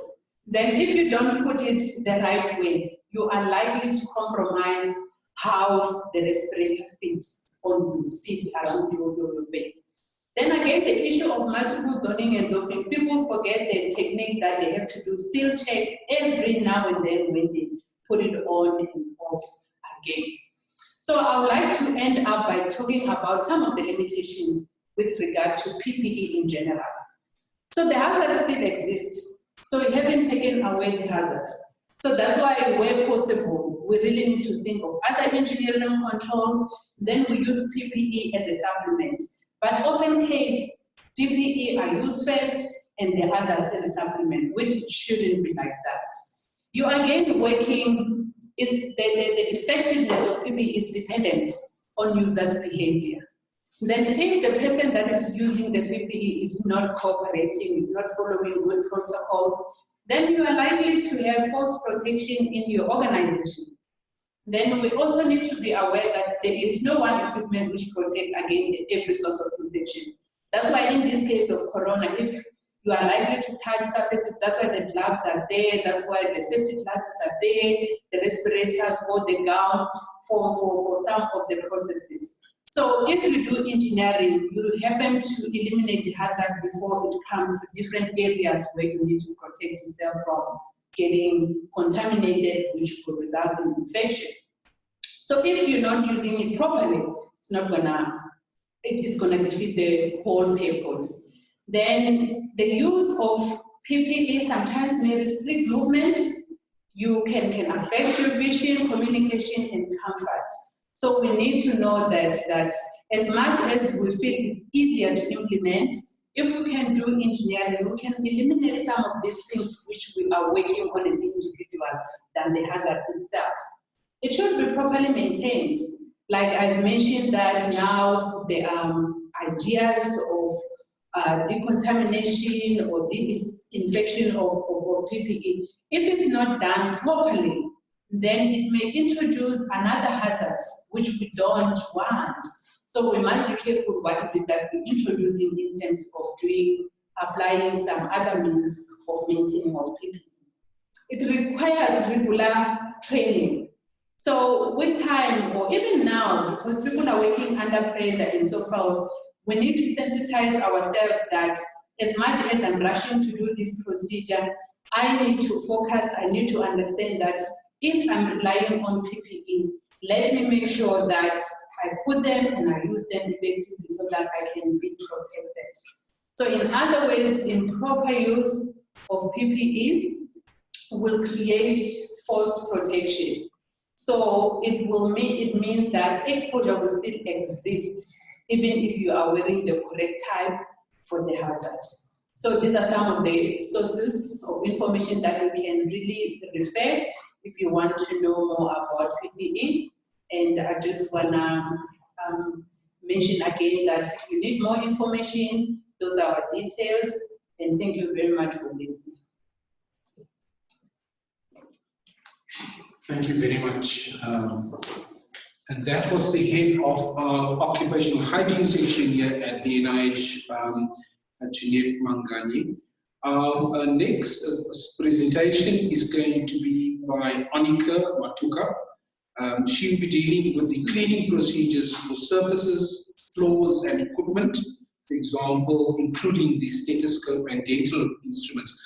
And as I'm welcoming Anika, please, I would like to remind you, for those who have not yet added your details in the chat box at the bottom, please type your title, name, surname. Your city would be useful for us to know, since we've reached the maximum of 500 people logging on to this Zoom session, as well as your email address, and if you want to, your cell phone number for future bulk SMS notification.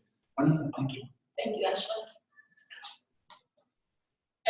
Today I'm going to present to you cleaning and disinfection procedures, which forms a critical part of infection prevention and control.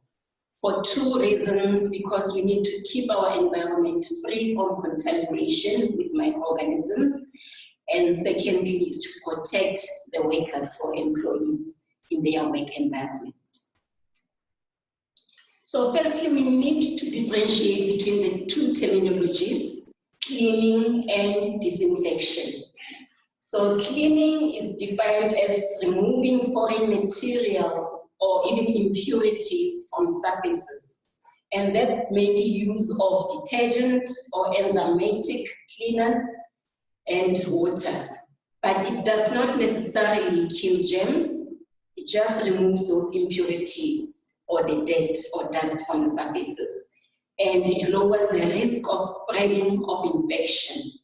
Whereas disinfection, it does not clean the dirty surface. It may disinfect, but you may still have residuals of dirt on the surfaces. It uses chemicals to kill the microorganisms on the surfaces, and it kills germs. That's the step after cleaning. It's followed by disinfection, and it can further lower the risk of spreading the infection in the workplace. So the use of correct disinfectants is critical in this instance in order to prevent and reduce the spread of disease, COVID-19 in this case. Disinfectants may not work on all surfaces, as you get different surfaces. You get porous surfaces, you get semi-porous, as well as non-porous. So usually your disinfectants will likely work best on your non-porous surfaces, as they cannot absorb the chemical or the solution. But there are different types of disinfection procedures as well, depending on what you're using. So you know better what you're using in your workplaces or in your surgeries, so and the type of material that you're using. So choosing a proper disinfectant is important, because you also don't want to damage what you're using in your settings. So you can either steam sterilize using autoclaves for the semi-porous or for other instruments, or you can use chemical vapor. In some settings, they use chemical vapor, such as your formaldehyde or your hydrogen peroxide, etc. Or dry heat can be used for those items that are heat stable. So some disinfectants can be very toxic. So as previous speakers have mentioned, risk assessment is important in that case. So when you're going to conduct your risk assessment, while we are concerned about the contamination, we want to keep our environment microbial free, we should also think of our employees, because we need to protect them from exposure to these harmful chemicals. So when putting mitigation strategies, when you're going to decide on what disinfectants to use or which ones are relevant for the coronavirus, for now. So you need to also know that the workers need to be provided with the correct PPE for using those chemicals. And they need to be trained also on the hazards, the risks that are exposed to, as well as what control measures you have in place for them, for their protection. And it's critical, I think, at this stage to also put together a standard operating procedures for your decontamination or disinfection processes, so that employees will find it easy for reference to look at, because you don't want also the workers to interchangeably use their own chemicals for certain procedures. They need to know which specific chemicals to use for which activity. Some disinfectants can also be expensive, so it's important to consider your budget as well while you're putting control measures into place. If you're working for a bigger facility like your public facility, then you need to work in consultation with your procurement department or your financial department. But if you are an independent practitioner, then it's something to think of when budgeting and putting control measures into place. So the World Health Organization and the Center for Disease Control and Prevention recommend that appropriate disinfectant with proven activity against envelope viruses, in this instance it's your coronavirus, must be used to minimize the risk of transmission to COVID-19. So examples of the active ingredients that should be in the disinfectants that are chosen are the following: your hypochlorite solutions, or bleach, or jig, as it's commonly known, and then your alcohol. It must at least be 60% alcohol, but preferably 70%. Then you get your hydrogen peroxide, your phenols, as well as your quaternary ammonium compounds.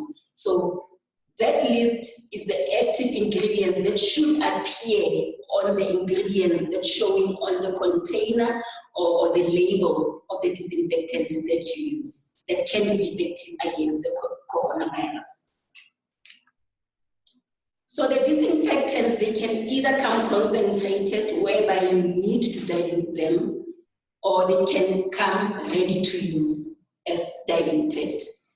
Then you'll find out, if you check at the labels, some of them, they come as individual active ingredient on the disinfectant, or some it will be a combination in order to boost or to supplement the microbial activity, antimicrobial activity of the agent.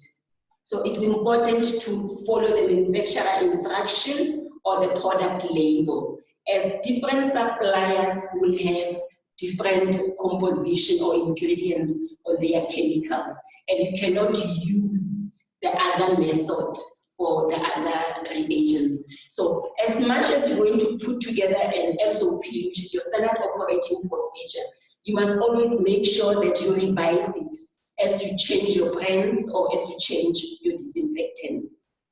So for surfaces, you get them in the form of liquids, or you get them as powder, which need to be diluted in water or some other solution. Then you get your surface wipes, which has been discouraged in some instances by certain researchers, because firstly, they dry out quicker, and also they affect the contact time when you have to disinfect your surfaces. So frequently touched surfaces must be disinfected regularly, especially those spaces that are shared by several individuals. I've listed examples there, like your equipment that are shared, the doorknobs as you're getting in and out of rooms or surgeries, your desk where you do your consultations, and chair size for dentistry, as well as the computers as they are closer to the workstation, as well as X-ray equipment and taps that are used during the procedures. So for the individual or for the employee, hand sanitation or hand washing is important. So that comes in the form of antimicrobial soaps. For coronavirus, although it has been recommended that you can use any soap to wash, antimicrobial soaps are usually recommended for those organisms that are resistant or have shown resistance. But so far, coronavirus hasn't been proven to be resistant. Then you get your hand gels as well as your wipes also for the hand hygiene.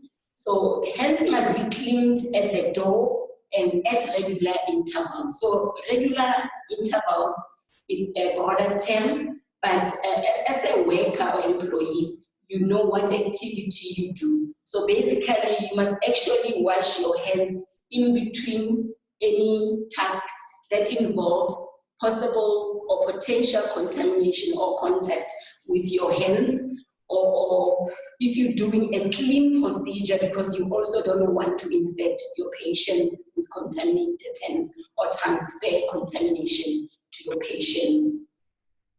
So gels must also be allowed to dry when using them, and there is no rinsing required when you're using gels. And most importantly, a proper hand wash technique must be followed as recommended by WHO. So if you can go onto the NIO website, NIOH, there are many resources that are showing the proper hand wash techniques. They are available for your access or for your review. Even on the WHO website, you will still get. So dirty surfaces must be cleaned with detergent or soap and water as mentioned before the disinfection procedure takes place. And use of protective barriers for chair, switches or light handles in the case of your dental surgeries that can be used, especially for surfaces which are difficult to disinfect. Rather use something to cover that you know you will just remove and you can dispose of. And then disposable gloves must be worn when cleaning and disinfecting surfaces and must be disposed after each cleaning. So proper disposal procedures must be followed.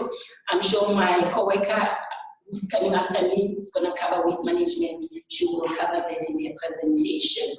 So, and then if reusable gloves are used, for instance, for your cleaners who usually use these domestic gloves, they should be dedicated to each area and must not be used in different areas, as that can transfer contamination from one area to another. And if they are used, the reusable gloves, they must also be disinfected after using by immersing them in a beaker with a solution, with the relevant disinfectant diluted in water. And the gloves must be dried properly after disinfection, or alternatively, there must be spare gloves for the cleaner or for the user to use while waiting for the other gloves to dry. The employee should supply adequate cleaning materials for healthy hygiene practices so that your environment can be cleaned at the time that's needed, and also to protect everyone that is working within the space or the area.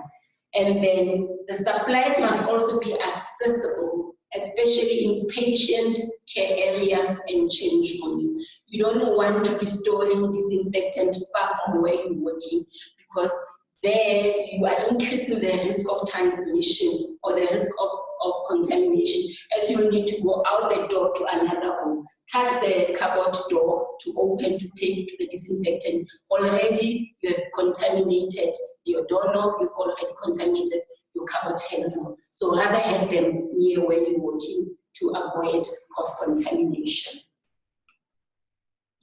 So it's important to know the factors that are affecting the efficacy of different disinfectants.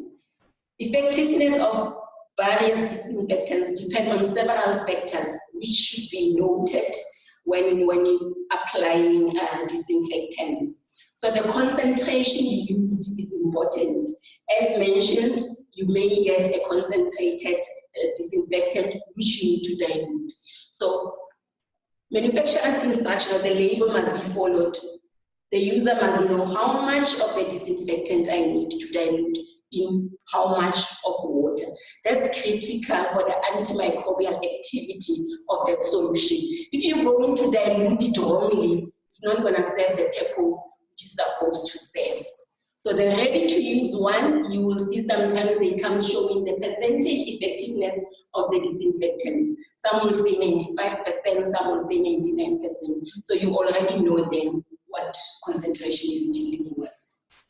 So increased concentration will increase the efficacy of the disinfectant, and then it provides you with shorter time period of contact of the disinfectant with the surface. So depending on the activity that you're doing, how much time you have in going to the next step as you're going through your steps during your processes, you will choose the disinfectant with shorter time when you're doing activities that needs your quicker response or faster response, because you don't want any delays of 20 minutes contact time or 10 minutes contact time, for example. So while purchasing your disinfectant, also make sure you check your contact time, which I've also covered on the slide there, which is the time that it takes for a disinfectant to remain on the surface. So, or sometimes they refer to it as your exposure time. So that determines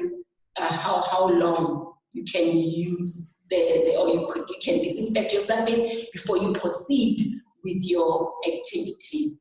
So the ingredient is also important. As mentioned, your active ingredient that has been recommended by WHO. So those 5 ingredients mentioned on the initial slide should be looked at. Your storage condition is also important, as your temperature can affect the antimicrobial activity of your disinfectant.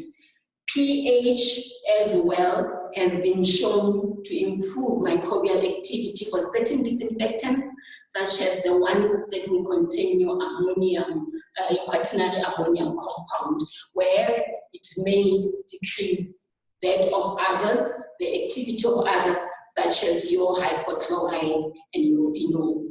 So it's important to also take into consideration pH as a factor that can affect efficacy of your disinfectant. The volume that's been used is important. So here you follow the manufacturer instruction that should show on your container, especially for hand sanitizers. You will be told to either have a press, one press will give, for example, a volume that's equivalent to 2 ml and so on, depending on the manufacturer also. So you need to follow manufacturer's instruction. The location of microorganisms. Some items can be designed in such a way that microorganisms can hide between the grooves or between the joints. So in this case, you'll either need to take the entire item, immerse it in your solution with disinfectant, or you may need to dismantle your equipment if possible. Then put the pieces in there, following the manufacturer instruction of how you should be disinfecting them. So I won't be specific on how you should do it, because different manufacturers will give you different instructions. So it's important to follow manufacturer's instruction. So inorganic or organic matter can also interfere with antimicrobial activity. That's why this step of cleaning first is important before you disinfect. Because if you don't clean, these impurities may act as a barrier and cover your microorganisms, and your disinfectant may not reach or come into contact with the target organisms to clean, in this instance, to be your virus, the coronavirus. So compliance of the disinfectant is also critical. You will see some reagents will show you which standards they followed for the manufacturing or which accreditation body they used to accredit their products. So we've all seen everywhere now, especially with shortage of this hand sanitizers and so on, your disinfectants, there's been a whole lot of manufacturers. So when purchasing, pay attention to the your reputable manufacturers. You don't want to buy a product that you don't know. I've seen already some few has been placed on shelves. They didn't even have a label, but they say when you ask, they tell you, okay, it's 70% ethanol. But how sure is the buyer? How would they know if that is the real product or the right concentration of that particular disinfectant? So that's something also to pay attention to. So I've mentioned safety already, as these chemicals can be toxic. So it must be important that the user or an employee must make sure there's access to the material data safety sheets for reference for the employee to refer to. This MSDS will tell you firstly what the chemical contains or the composition of the chemical. It will tell you the hazards associated with the chemicals. It will tell you the risks associated with that, and it will tell the user how to protect themselves from using this chemical. And even the environment, what type of environment or your environmental conditions to use this chemical or disinfectant. So also when using disinfectant, especially in enclosed space or enclosed rooms, it's important to ensure adequate ventilation in those rooms, as there can be residual vapors or residual fumes which the worker may be inhaling or be exposed to. So this air circulation can be in the form of your natural ventilation by opening up windows, supplementing it with fans if there are fans available to help with air mixing, or if there is mechanical ventilation, that's still sufficient. And most importantly, also users must be trained on how to use PPE and must be provided with a PPE and must be trained on the overall hazards associated with using this disinfectant. So this is just an example extracted from the list of the Environmental Protection Agency of the registered disinfectants that they are on their list. I'm just showing similar examples of the quaternary ammonium compound, which I mentioned earlier on as an active ingredient. This requires contact time of 10 minutes as compared to your hydrogen peroxide or peroxyacetic acid, which is also commonly used in dental surgeries, which requires 1 minute exposure. As mentioned, you will determine based on your risk assessment and your procedures which one would use in your facility and include it in your standard operating procedure of your decontamination processes. So this is just an example of a disinfectant that's been used. I just wanted to highlight a few things that this item comes as undiluted, so you need to dilute it before use. And then they've indicated here on direction for use that approximately 3 ml is equivalent to 1 pump. So that's the volume required to use for your hand wash. And then the contact time, there is a shorter contact time, which is 1 minute contact time. However, this container didn't show the expiry date, which is a concern also, because you need to know how long you can keep this chemical, as the chemical stability depends also on the shelf life of the chemical. So you may keep it for long, not knowing the expiry date. Meanwhile, it's inactive, it's not doing the job anymore, and then you'll be at risk of exposure to microbial recommendation. And then the other thing, they do say that alcohol here, they have ethanol, they have isopropanol. Remember I mentioned that you can either get them alone as the one ingredient or combined. In this case, you can see there's a combination of 2 alcohol, but in this case, they're not showing the percentage. But this label must be used in conjunction together with the MSDS, because it may be that it's not showing on the container, but the details may probably be in the MSDS. So we use the two, the document together with the label concurrently. So this is just an example of an MSDS, which will show you what is the recommended use for that disinfectant or the product. This is an hand sanitizer. Then they will tell you the chemical nature.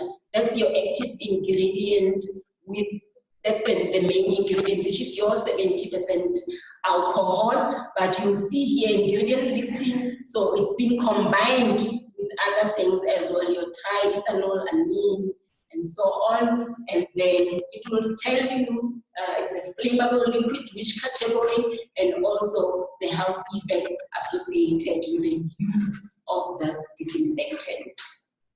These are just recommended sites for additional information. WHO and CDC. CDC has got that the disinfection for healthcare in that, and they also have a guideline which shows you, guideline for disinfection, which shows you or tells you which chemicals are available to use as disinfectants and their antimicrobial activity and for which agents they can be used, like various microorganisms. And then you get your EPA, you get that full list of the registered disinfectant on that website with all the list that's showing all active ingredients for different products. Then there's other links that's useful, where you can get useful information with regards to decontamination or disinfection procedures. Thank you.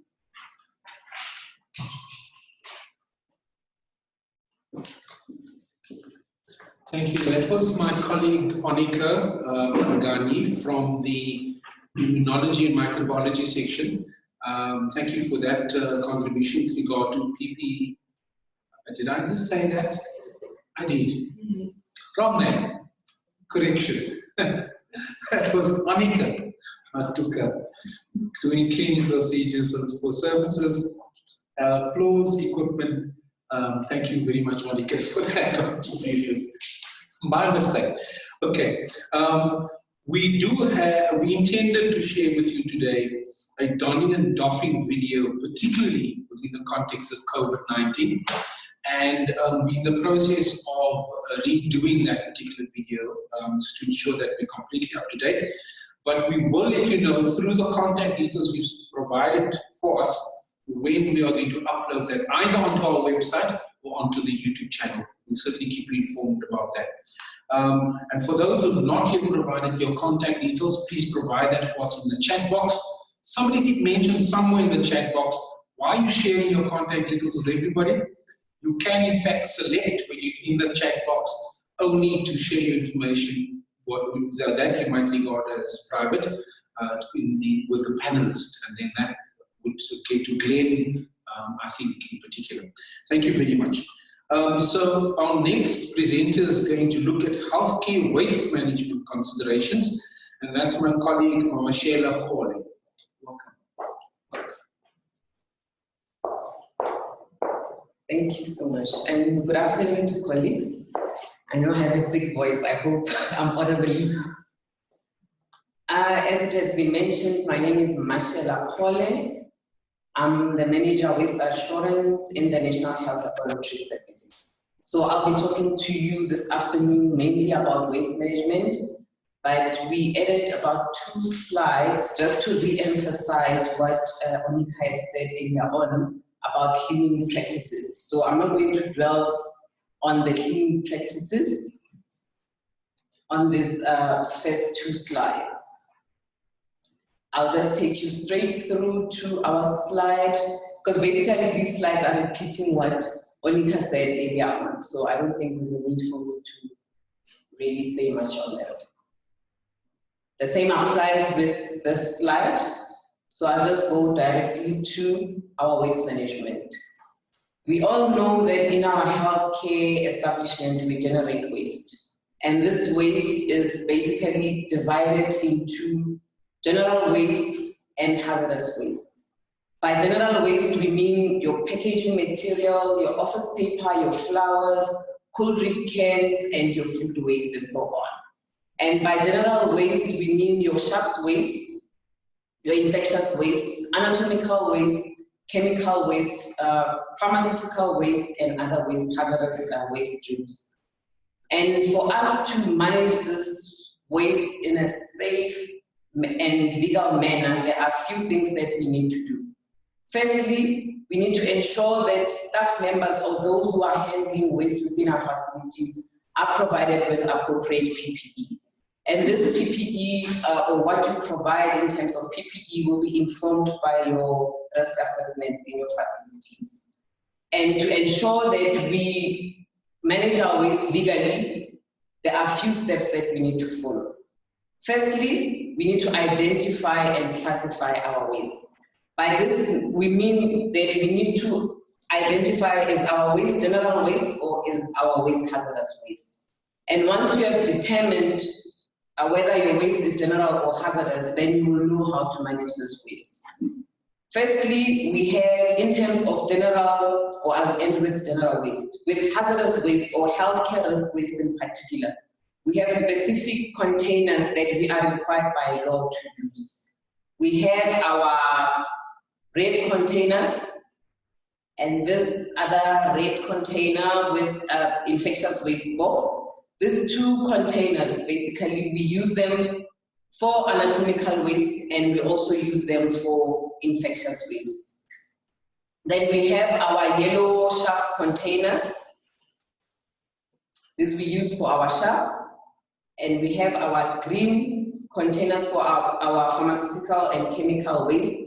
And lastly, we have our black or transparent or beige containers that we use for our general waste. So you use these containers to place your waste, and in terms of COVID-19, we understand that we don't have to use anything different from what we're using daily in our facilities. The third step is to ensure that you close and seal your containers properly. Firstly, you close and seal the plastic liners that are mainly used in the infectious waste boxes and the anatomical waste buckets. You seal that liner with a cable tie, or if you don't have a cable tie, you can even use your biohazard tape. And then once you are done closing that first or the primary container, which is the plastic liner, you then use or you close your secondary container. This will either be your bucket or your infectious waste box. And then you seal it properly, and preferably with the biohazard tape, to ensure that there isn't any, or to limit any spillages that may occur. Then the fourth step is to label our waste containers. In terms of the guidelines that we're using in South Africa and the relevant pieces of legislation that we use, we are required to label these waste containers. We don't just give it over to the service provider without labeling it. So on your label or on the container, you need to firstly write the date that you started using that container. If, let's say, you started using your container today, which is the 31st of March 2020, you write 31st March 2020.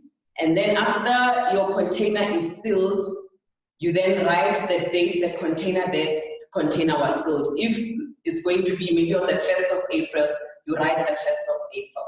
Why do we need to write these dates on our containers? Is so that we can tell the duration that that container was used for. Because by law, we need to make sure that the waste that we generate is treated within, in terms of the SANS 10248, we are given a period of about 90 days from the point of generation up until that waste is treated. So hence we need to know, or the authorities will also want to know, when did you start using that container? And that also helps you as well in your facility to know for how long has that container been there, and also to limit any potential contaminations and so on. So it helps a lot in the facilities. And still on that container, after you've sealed it, you need to write down the name of the facility. And where possible or where required by law, this in our case, it would be in the Western Cape and in Gauteng, that you also need to have your waste information number that is provided by the departments that are responsible for environmental affairs in these two provinces. We are required as generators to put down our waste information number where it is applicable. The name of our facilities and the date that waste was generated. And if you have different departments within your facility, you also need to indicate where that waste is coming from within your facility, so that you are able to track, should there be any query, you should be able to track where that waste was coming from.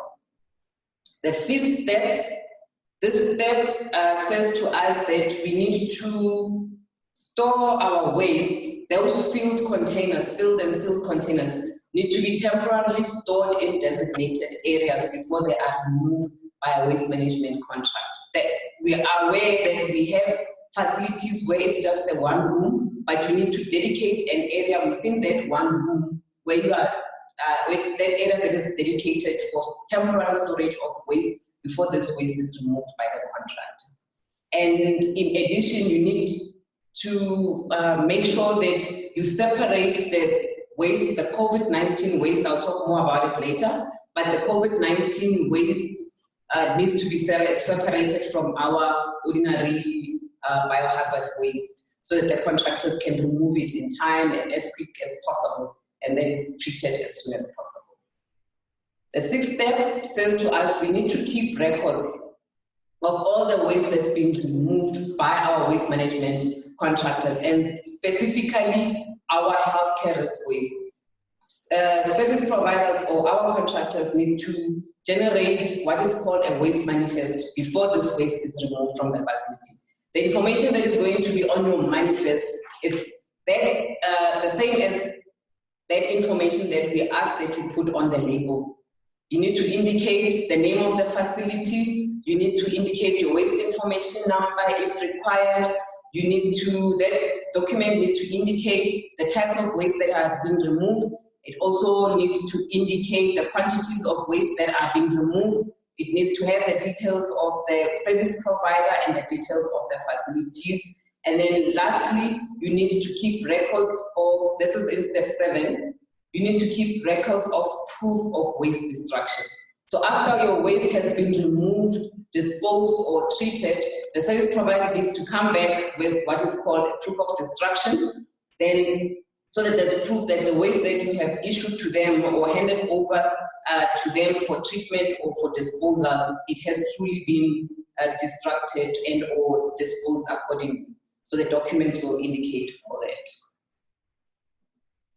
And lastly, in addition to the guidelines and the standards and the pieces of legislation that we use on a daily basis, the Department of Health and the Department of Environment, Forestry and Fisheries have come up with guidelines and or directives that we need to follow as generators of waste, and that the treatment facilities also need to follow.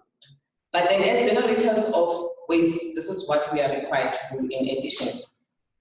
We are required to clearly write on the waste containers COVID-19. This is specifically for waste that is suspected to have either been contaminated with the coronavirus, or maybe you have come in contact with the waste that was generated from a patient that is suspected or confirmed to have coronavirus.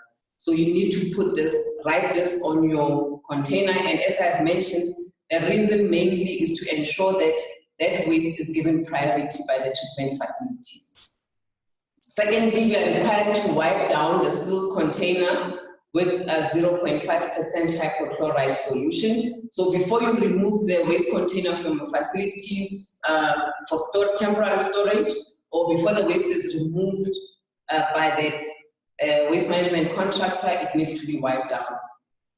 Thirdly, you need to make sure that your contractor is aware that you are generating this waste from your facility, so they can make the necessary arrangements to come out and collect that waste and prioritize your waste. And lastly, your waste management contractor should collect and treat your waste as soon as possible. And with that, thank you for listening. Thank you very much. And that was from our SHE department at the National Institute for Occupational Health, my colleague, Marcella Khole. Now I'm going to ask everybody in a moment to come forward, but for now I'm going to ask Glenn just to share the slide. So you probably know many of the items on that list there, sources of information, and from the NIH down to the websites of the NICD, our sister institute dealing with communicable diseases, the NHLS, our mother body, the Department of Health, Department of Labor, the World Health Organization, the Center for Disease Prevention and Control in the US, the International Labour Organization, and then the key hotlines, which I'm sure you all have stuck up in your surgeries and dental rooms for your patients and visitors to see. And that's from the NIH one, very critical. The first one for you is the occupational health practitioners, and that's for people who are specialized, and then the healthcare workers. So if there's colleagues of yours that are specialized in occupational health, please refer them to that hotline.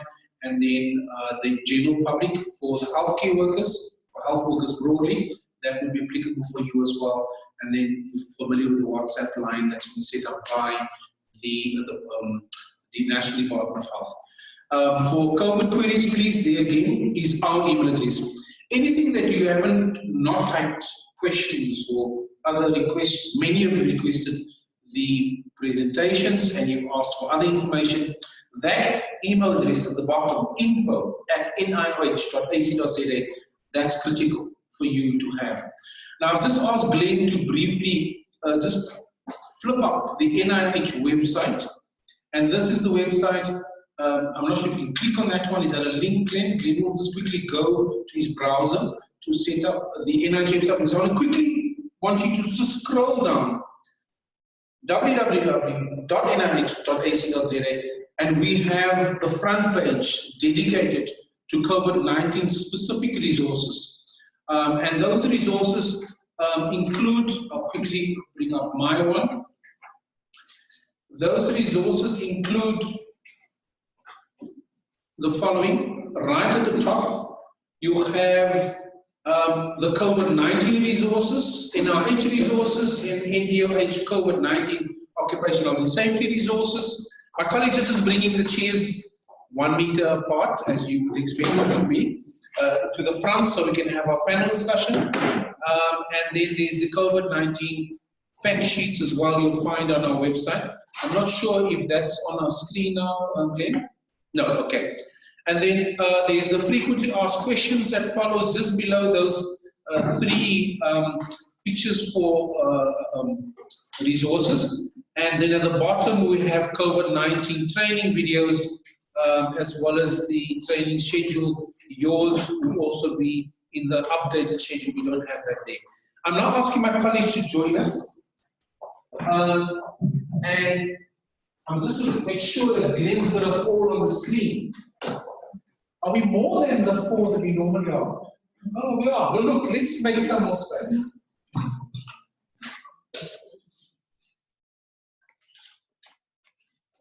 Okay.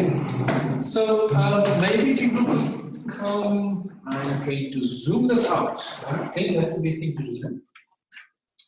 To just create some more screen space. No, I can't. Okay, well, then we're going to do it manually.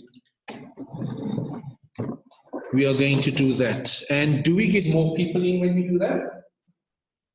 Yes, this is Anika. We need to get you in. So I'm going to ask if this table could just slightly be moved. Sorry, Simpiwe. My apologies, a bit of technical shifting. Is everybody there? Anika spoke. Is Anika in? Lovely. Okay. Fine. I'm going to move slightly forward so you can at least just see or hear me. So from your far left is Anika Matuka, and next to her is Jeanette Mangani, and then Mashele Khole, then Dr. Odette Volming, right, and next to me, not least, Dr. Humida. Occupational medicine, she, the section dealing with our occupational hygiene as well as immunology and microbiology. A good collection of my colleagues. I think it's the biggest collection I have for the biggest audience. Okay, so now I'm going to ask Simpiwe just to help us with those, the Word document on the screen, Simpiwe. We won't be able to add any more questions. If you just scroll right to the top, and then we'll start with the questions from the top. Now, some of your questions might be repeated, so we'll cover those without repeating questions. So I think around 10:10, Debbie Lombard added a question asking, what is expected of our dental assistants? Are they expected to help with emergencies? Now, I'm not sure who do I direct that question to? They are mostly registered with the Health Profession Council. Okay, so that comment is from Tamisha. Can I add something to that? No, I think that even with that, they would be a very high risk worker, given the aerosol, they're in such close contact with aerosol generating procedures that a risk assessment needs to be done for them, and all the measures, the mitigation measures, needs to be almost similar to the dentist who's performing the procedure. Thank you, Tamisha. Thank you, Odette. The next question I think we are not able to answer. On what grounds have I think time with the lockdown?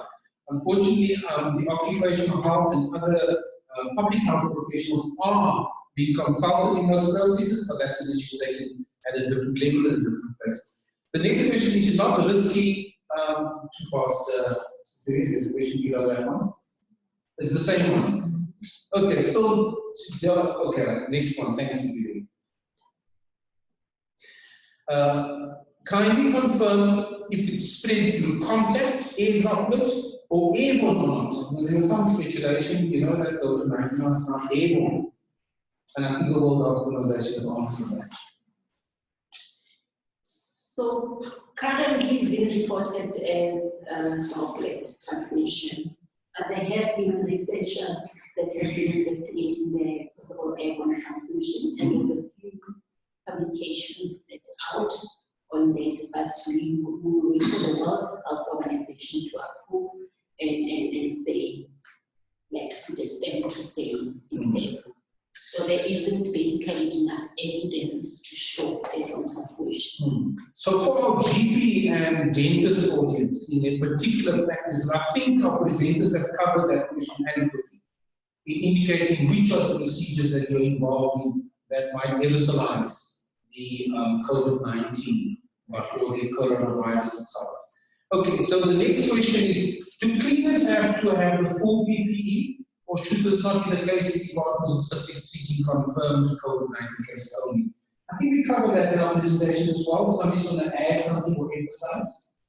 I think we can emphasize that the use of PPE is based on the outcome of the risk assessment. And I think partly, Bulela, you have answered your question that should it be the case in Department of Facilities treating confirmed or COVID cases? So based on your risk assessment, you have to check the likelihood of cleaners getting exposed to the hazard, and you determine which one will really respond to make sure that the person does not get infected. If I may add that we spoke about the risk assessment should also include other aspects. So for the cleaners, if they have to clean using some of the material that was discussed, they need to have appropriate PPE for those. So let's not confuse that the same PPE that is for protection against COVID is necessarily what they should use for cleaning. To be dependent, look at what they are using to clean. If just for cleaning in general, wherever they clean, they should have the appropriate PPE for cleaning and for those chemicals. But if now it's specific now for COVID, if they are cleaning areas where the aerosol generating procedures are done, remember there are people who are potentially exposed. So in those areas, it's going to be appropriate PPE recommended for that area. But also before I close now, if they have to go and move from that area to another area where it's not a high-risk area, where no procedures are conducted, then there's no need for them to take the same PPE that they used in another area or the same standard to use in an area which is not classified as high risk. So the long and the short of it is risk assessment. Look at your activities and risk. Critical. The next question, I think, by the same Bulela is, so less than 7% alcohol will not be effective. This is the question of sanitizing. And my sense is hand sanitizing in particular, as opposed to surface cleaning. So the recommendation is any alcohol percentage of 60 and above. So it should be effective. Thank you. So we have a question from Kamal Kumar. You want to add something? You okay? No, thanks. Okay. Is it scientifically proven that people are not infectious during the incubation period? Is it scientifically proven that people? Okay, that's a repetition. Can someone who is COVID-19 positive infect someone else even if they are asymptomatic? I think that's a good question, and from what the literature has shown so far is that the majority of cases, people are more infectious when they're coughing and when they're sneezing, when they're symptomatic. There have been cases reported of asymptomatic people who have been infecting other people, but that doesn't seem the norm. The majority of cases seem to be around people who are symptomatic spreading. Okay. The next question is, can someone who is COVID-19 positive infect someone else even if that's a condition? Right? So we move to the next one. Question asked in relation to the fact that one of the preventive measures is that we need to wipe surfaces often, and I assume that this can be extended to our floors as well. So the question of cleaning of all surfaces within the dental and general practitioner environments. Yes, it must be frequent, especially during procedures where you get spills, where you get blood fluids or any other fluids on the floor. That's where it should be cleaned first and disinfected afterwards. So like I said, depending on your activities, you will judge during when to disinfect, when to clean. But it must be as frequent as possible. Okay. If everyone is not tested, can the stats you present be of any significant worth? If there are 10 unconfirmed cases for every confirmed case, it changes stats by a whole decimal. That would be correct mathematically, but my sense is, could we just get a sense? So sometimes we won't have accurate stats because not everybody's been tested, and we won't have accurate stats because test results have not yet become available. Would that be the case? I think so. I think we've got very strict criteria with regards to testing at the moment. And, if you compare ourselves to other countries, we're not testing as much. And it could reflect a bias in our, in the stats that are out there. But the stats we have are alarming enough for us to ensure that our GP and dentist practices are safe and healthy environments for both ourselves as practitioners as well as our patients. I think more importantly, I think the point raised by Odette a moment ago is that as a country we must consider our resources and see if we can improve on either the potential maximum use of PPE or the potential maximum testing capacity. But that's what we have at the moment, and we need to ensure that the stats we have is an indicator of what's happening. The next question: do you have any recommendations for what dentists can do to prevent spread and to screen the possible positive patients in context? We use a screening form But some patients may not be honest because they are in pain and want treatment. Interesting question. That is definitely, you know, we require the person's complete honesty in order to make appropriate decisions of whether or not, you know, we should let somebody into our practices. And I'm just not sure how we combat that, because there is nowadays a stigma even associated with people not wanting to, you know, be known to be positive. So it is definitely a challenge. I'm not quite sure how we address it, but I recognize the challenge. So a question, as let's assume I'm part of an audience, is it perhaps then not best practice or to err on the side of treating all my patients as potentially positive, and therefore putting in place the necessary, you know, measures to ensure that both the patient is protected from me as the practitioner, and as practitioner and staff, we are protected from an assumed potential positive case. That's very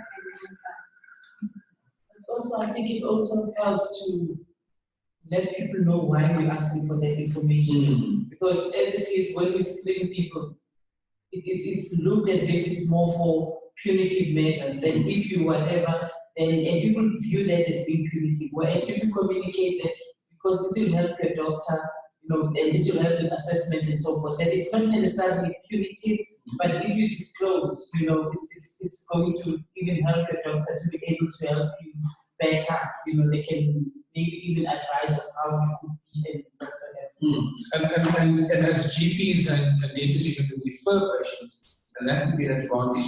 But also the process you put in place for screening should not make it obvious, you know, what the information that is being provided. So the staff needs to ensure that when your forms or your screening tools are being applied, that this is a sort of, you know, scanned in a way, and communication with that particular patient is done very confidentially, privately. Unless you're going to, you know, ask me questions in front of everybody else, I'm probably going to tell the next patient not to give you any information. So let us make sure that the processes we put in place is going to garner the confidence of our patients and ensure the confidentiality. The next question is, do we have, okay, well, I'm not sure this is a question. I think we have 195 patients in hospital, 65 in ICU. That would be the numbers if 50% hospitalization and 5% physical care would work out. Thanks. Okay, well, that's about us sharing information. Based on a particular presentation, and we can't make the link now. We will ask our panelists to relook at your comment once this particular session is done. So the next question is, how is the critical shortage of masks, gloves, and sanitizer being addressed? Do we know as day and age? I shared the frustration maybe from people who are in need of this equipment and they don't, or they can't find places where to buy. I mean, in the past few weeks, I was also checking with suppliers, and they do order, but they're not coping with the demand. So the supply in relation to the demand is not working. And that's why we are emphasizing that if all organizations can try to do risk assessment and give PPE to those who need them, then perhaps it can help. I don't have the specific answer, but my sense is whatever stock that is, whichever organization or the supplier, whenever they get stock, they already a lot of requests from different organizations in their actual. And I think it's important to just remind you, many of the colleagues on the panel here has emphasized your own risk assessment. And to tell you sort of in advance, on Thursday, we are going to have another Zoom session starting approximately at 11 o'clock on risk assessment itself. So we are going to definitely send this invitation to all of you that's given your contact details. The next question deals with how do we obtain the flu vaccine? Assuming that the stock is enough, because I got the sense that given our COVID-19 environment, the health workers have been prioritized for the application of flu vaccine. Yes. There has been prioritization from the Department of Health for healthcare workers. But it's similar to what Gina said with regards to the PPE. There is such a demand at the moment. People have been listening to media broadcasts about the benefits of taking the flu vaccine at this time, and they are very limited.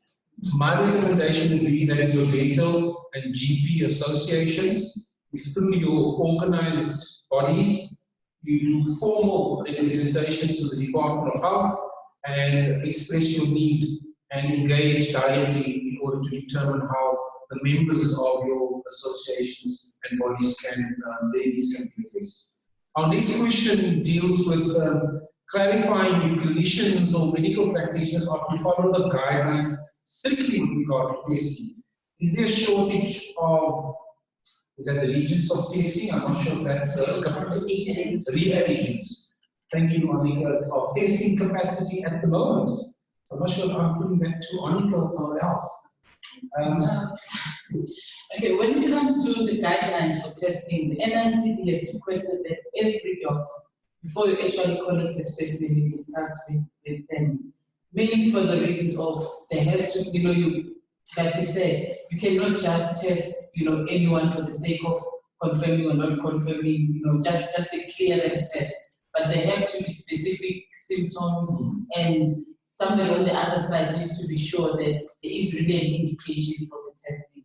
So for that, it's not really an NIH specific or web-based specific, but I would really recommend, for the benefit of dealing with this pandemic, that we really adhere to those guidelines of calling NICD before you collect a specimen, and just to be sure that the clinical presentation is in line or justify collection of the specimen. But the other issue is that what we know is that some specimens have been collected, but they haven't been able to test, because sometimes they'll say there's not so much that was collected. So that's why it's very important that somebody discusses with you that you can collect the specimen, make sure there's enough, and so forth.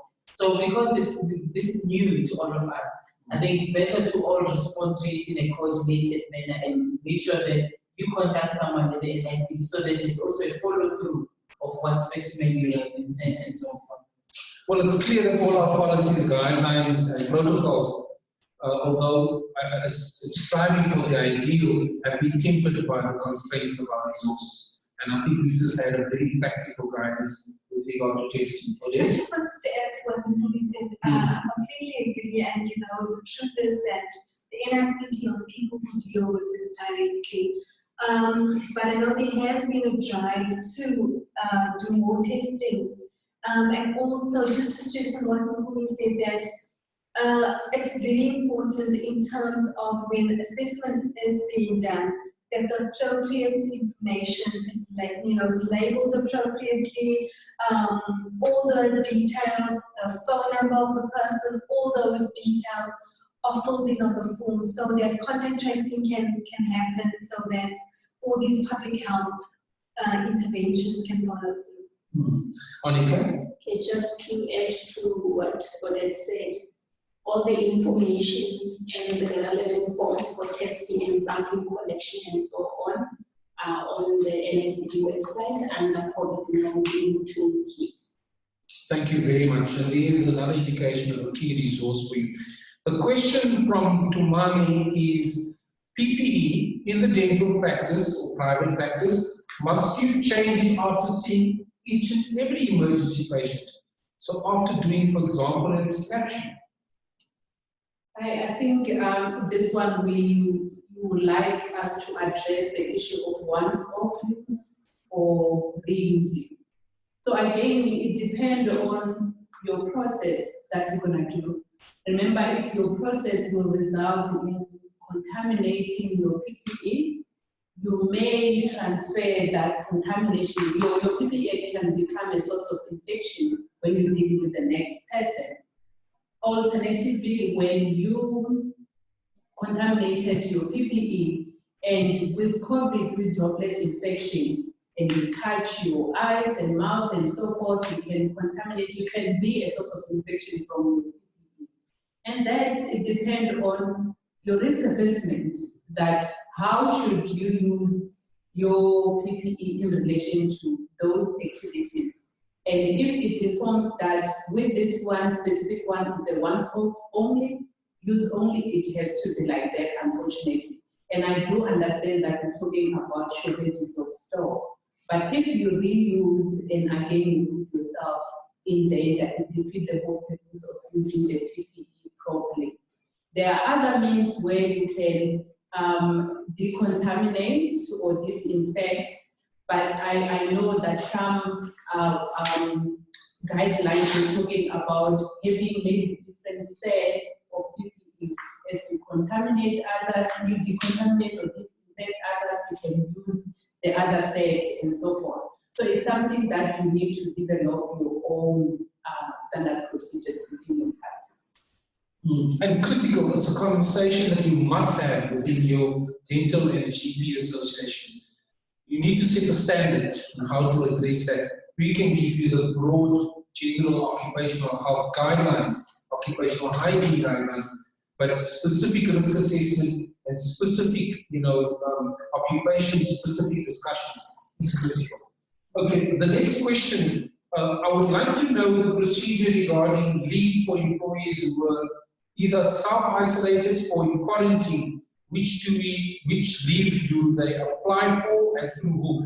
We do have a resource with regard to that. We're not going to engage in answering that question in our panel now, but we will share that information with you. This, in fact, was a whole Zoom session for almost 2 hours, I think, with a panel of both a lawyer, a member of SASOM, the Department of Labor's inspection, as well as compensation fund sections. We will share that with you. The next question, are you going to address the almost total absence of availability of PPE? I think it's come up in many of our replies, and again, I think it's important for you to, in an organized way, engage with the Department of Health and other authorities in order to ensure, and through your professional bodies, Health Professional Council of Africa, etc., in order to have a sort of global solution for that. Lastly, with regard to specimens, does one need for the COVID negative? Can someone just interpret that? Do I need to be COVID-19? I'm assuming that this comes up with regards to when does a person return to work. And we were just looking, and I think we showed the CDC guidelines, which may or may not be relevant in our setting, which either gives you a test-based approach where a person has to have a negative test, 2 negative tests at least 24 hours apart, after their symptoms have a period of time after their symptoms have stopped. This, they may be pushing for it more for health workers, but in terms of feasibility for the general population, when a person is negative, currently the recommendation is people have to be symptomatic. So post-recovery, in terms of our strict guidelines, it may be difficult to get the testing done, with the criteria of not being symptomatic. So it's a tricky one. Those are just the guidelines, and mostly it's American-based CDC guidelines of a return to work. But I think that we need to be a little bit more flexible in our setting and maybe need to use the more symptom-based guidelines, or, we return to work after a period of not being symptomatic for 7 days, or one of those may be more appropriate in our setting, given that we may need the test for people who are symptomatic. And as the company said, please contact the NICT. I think that's going to be your most important guide from a local perspective.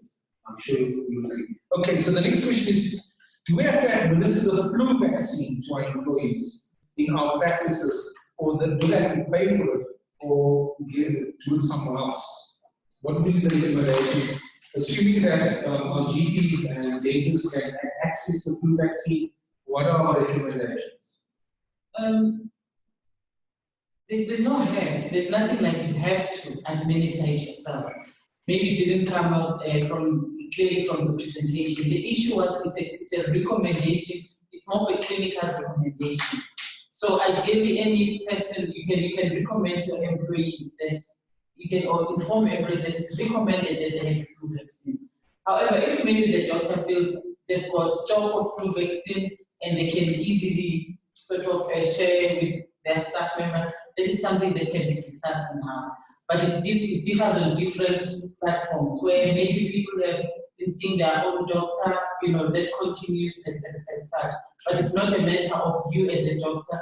You have to actually even get to the extent of administering. Then it sort of defeats the purpose of the doctor-patient and the employer-employee relationship. Okay, and if you're part of a bigger institution or facility or hospital, that might perhaps be easier to address there with the help of the management. The next question is, can we concentrate on, okay, well, this is the question related probably to some of the general statements in our PowerPoint presentations, and we will definitely address where those general statements are not specific to GPs and dentists. The next question, Sabiwa, thank you. So where do we get the high efficiency air filters? Assuming that GPs and dentists might have some sort of probably air conditioning ventilation system, depending on the nature of the building as well. I think if they are talking about mechanical ventilated buildings, I think they don't need to go far. They need to talk to people who are maintaining the building. And among those, there will be ventilation engineers or facility managers. I think I'm addressing that one in the next one and the third one. So you need to really talk to them, because with the new risk assessment, you need to involve them, because the risk assessment is done by a different expert. And if you are saying that now there's corona, then now we need to improve even the air supply need to change, the air change, it needs to be discussed with those people who are in charge of the ventilation system. So it's not looking for another service provider here, it's those people who are looking after the building where you are occupying. But if there is no one, my understanding is there is a contractor who comes often to come and service the ventilation system. Those are the people who need to make necessary changes and taking into account the new hazard. And then you've covered the question, who can we contact to assist the negative pressure ventilation? And then the next question that's also covered, and that's again from Kamal Kumar, can you please tell us where we can purchase the specialized negative pressure ventilation devices? Okay, so let's move to the next question from Dr. Pinheiro. What equipment do I need to install in my dental surgery to prevent viral overload should a patient be positive?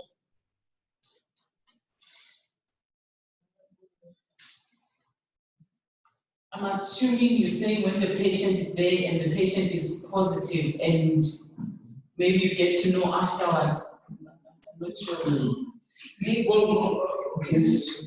I think maybe they are thinking maybe when someone is sneezing or coughing, there may be accumulation of those droplets, particularly in the room. So if the room is ventilated enough, that can help with the dilution. Then if it's mechanically ventilated, you need sufficient or good ventilation. That's how I think. I'm thinking of the build-up of contaminants. And all of it is a comprehensive group of preventive measures. And so in terms of your risk assessment, you'll have to continue with the other measures of ensuring that the droplets are not as contained, the hierarchy of containment, including all surfaces cleaned. I think all of that goes together with what we've just mentioned. You need to explain that dirty hand towels and lack of soap in the patient toilet must be replaced by throwaway paper towels. Well, that would be a big concern if your practices still have this in place. It would mean that you've not undertaken your risk assessment and you're not guided by the adjustments that we have just encouraged a moment ago.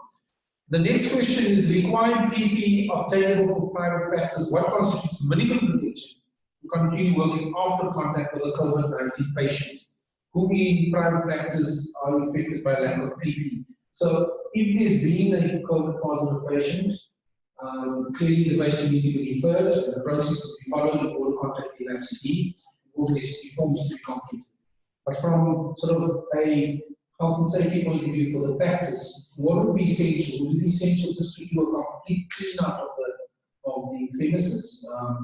Complete sort of, I don't know, for lack of a better word, decontamination? I think it's important, and I think that's why it's so important to isolate people to specific areas, so you don't need to decontaminate the whole practice. You would be where that person was localized. In terms of, at that point, I think you would need to remove your PPE in the appropriate fashion and discard it, and in that situation, put on a new PPE in a known positive patient. I don't think that you want to take that risk. And also by that time, if there had been a COVID positive patient or visitor, all those who may have had contact with that person would therefore be a person under investigation. Is the correct term. If the risk was high risk, Yes. and the appropriate behavior was not chosen. We have reached the sort of 1 o'clock mark which we targeted for our session. I'm not sure if we should just pause the questions there and then allow our panelists to look at these questions. We tend to include the questions in our frequently asked FAQ section, and there's probably going to be a GP and dental group of questions that's specific for your needs. At this point, I need to thank everybody in the room from the National Institute of Occupational Health, my colleagues, and also particularly you. Up to 500 connections today, and we've reached the maximum that we can accommodate on this particular Zoom license. I want to say thank you. For those who have not yet added your contact details to the chat bubble at the bottom, for you to receive the presentations, and as we manage to answer all the FAQs, to get those questions out to as well. I want to say thank you very much to all of my colleagues, and we will have the risk assessment session on Thursday at 11. So on Thursday, the 2nd of April, please, you will receive via your communications, that's via email, the link to that Zoom session, and we hope to see you on the risk assessment session. My colleagues have been pointing to you the importance of doing the COVID-19 required 1 hour. If you've not done that, this session is going to be critical. Thank you very much.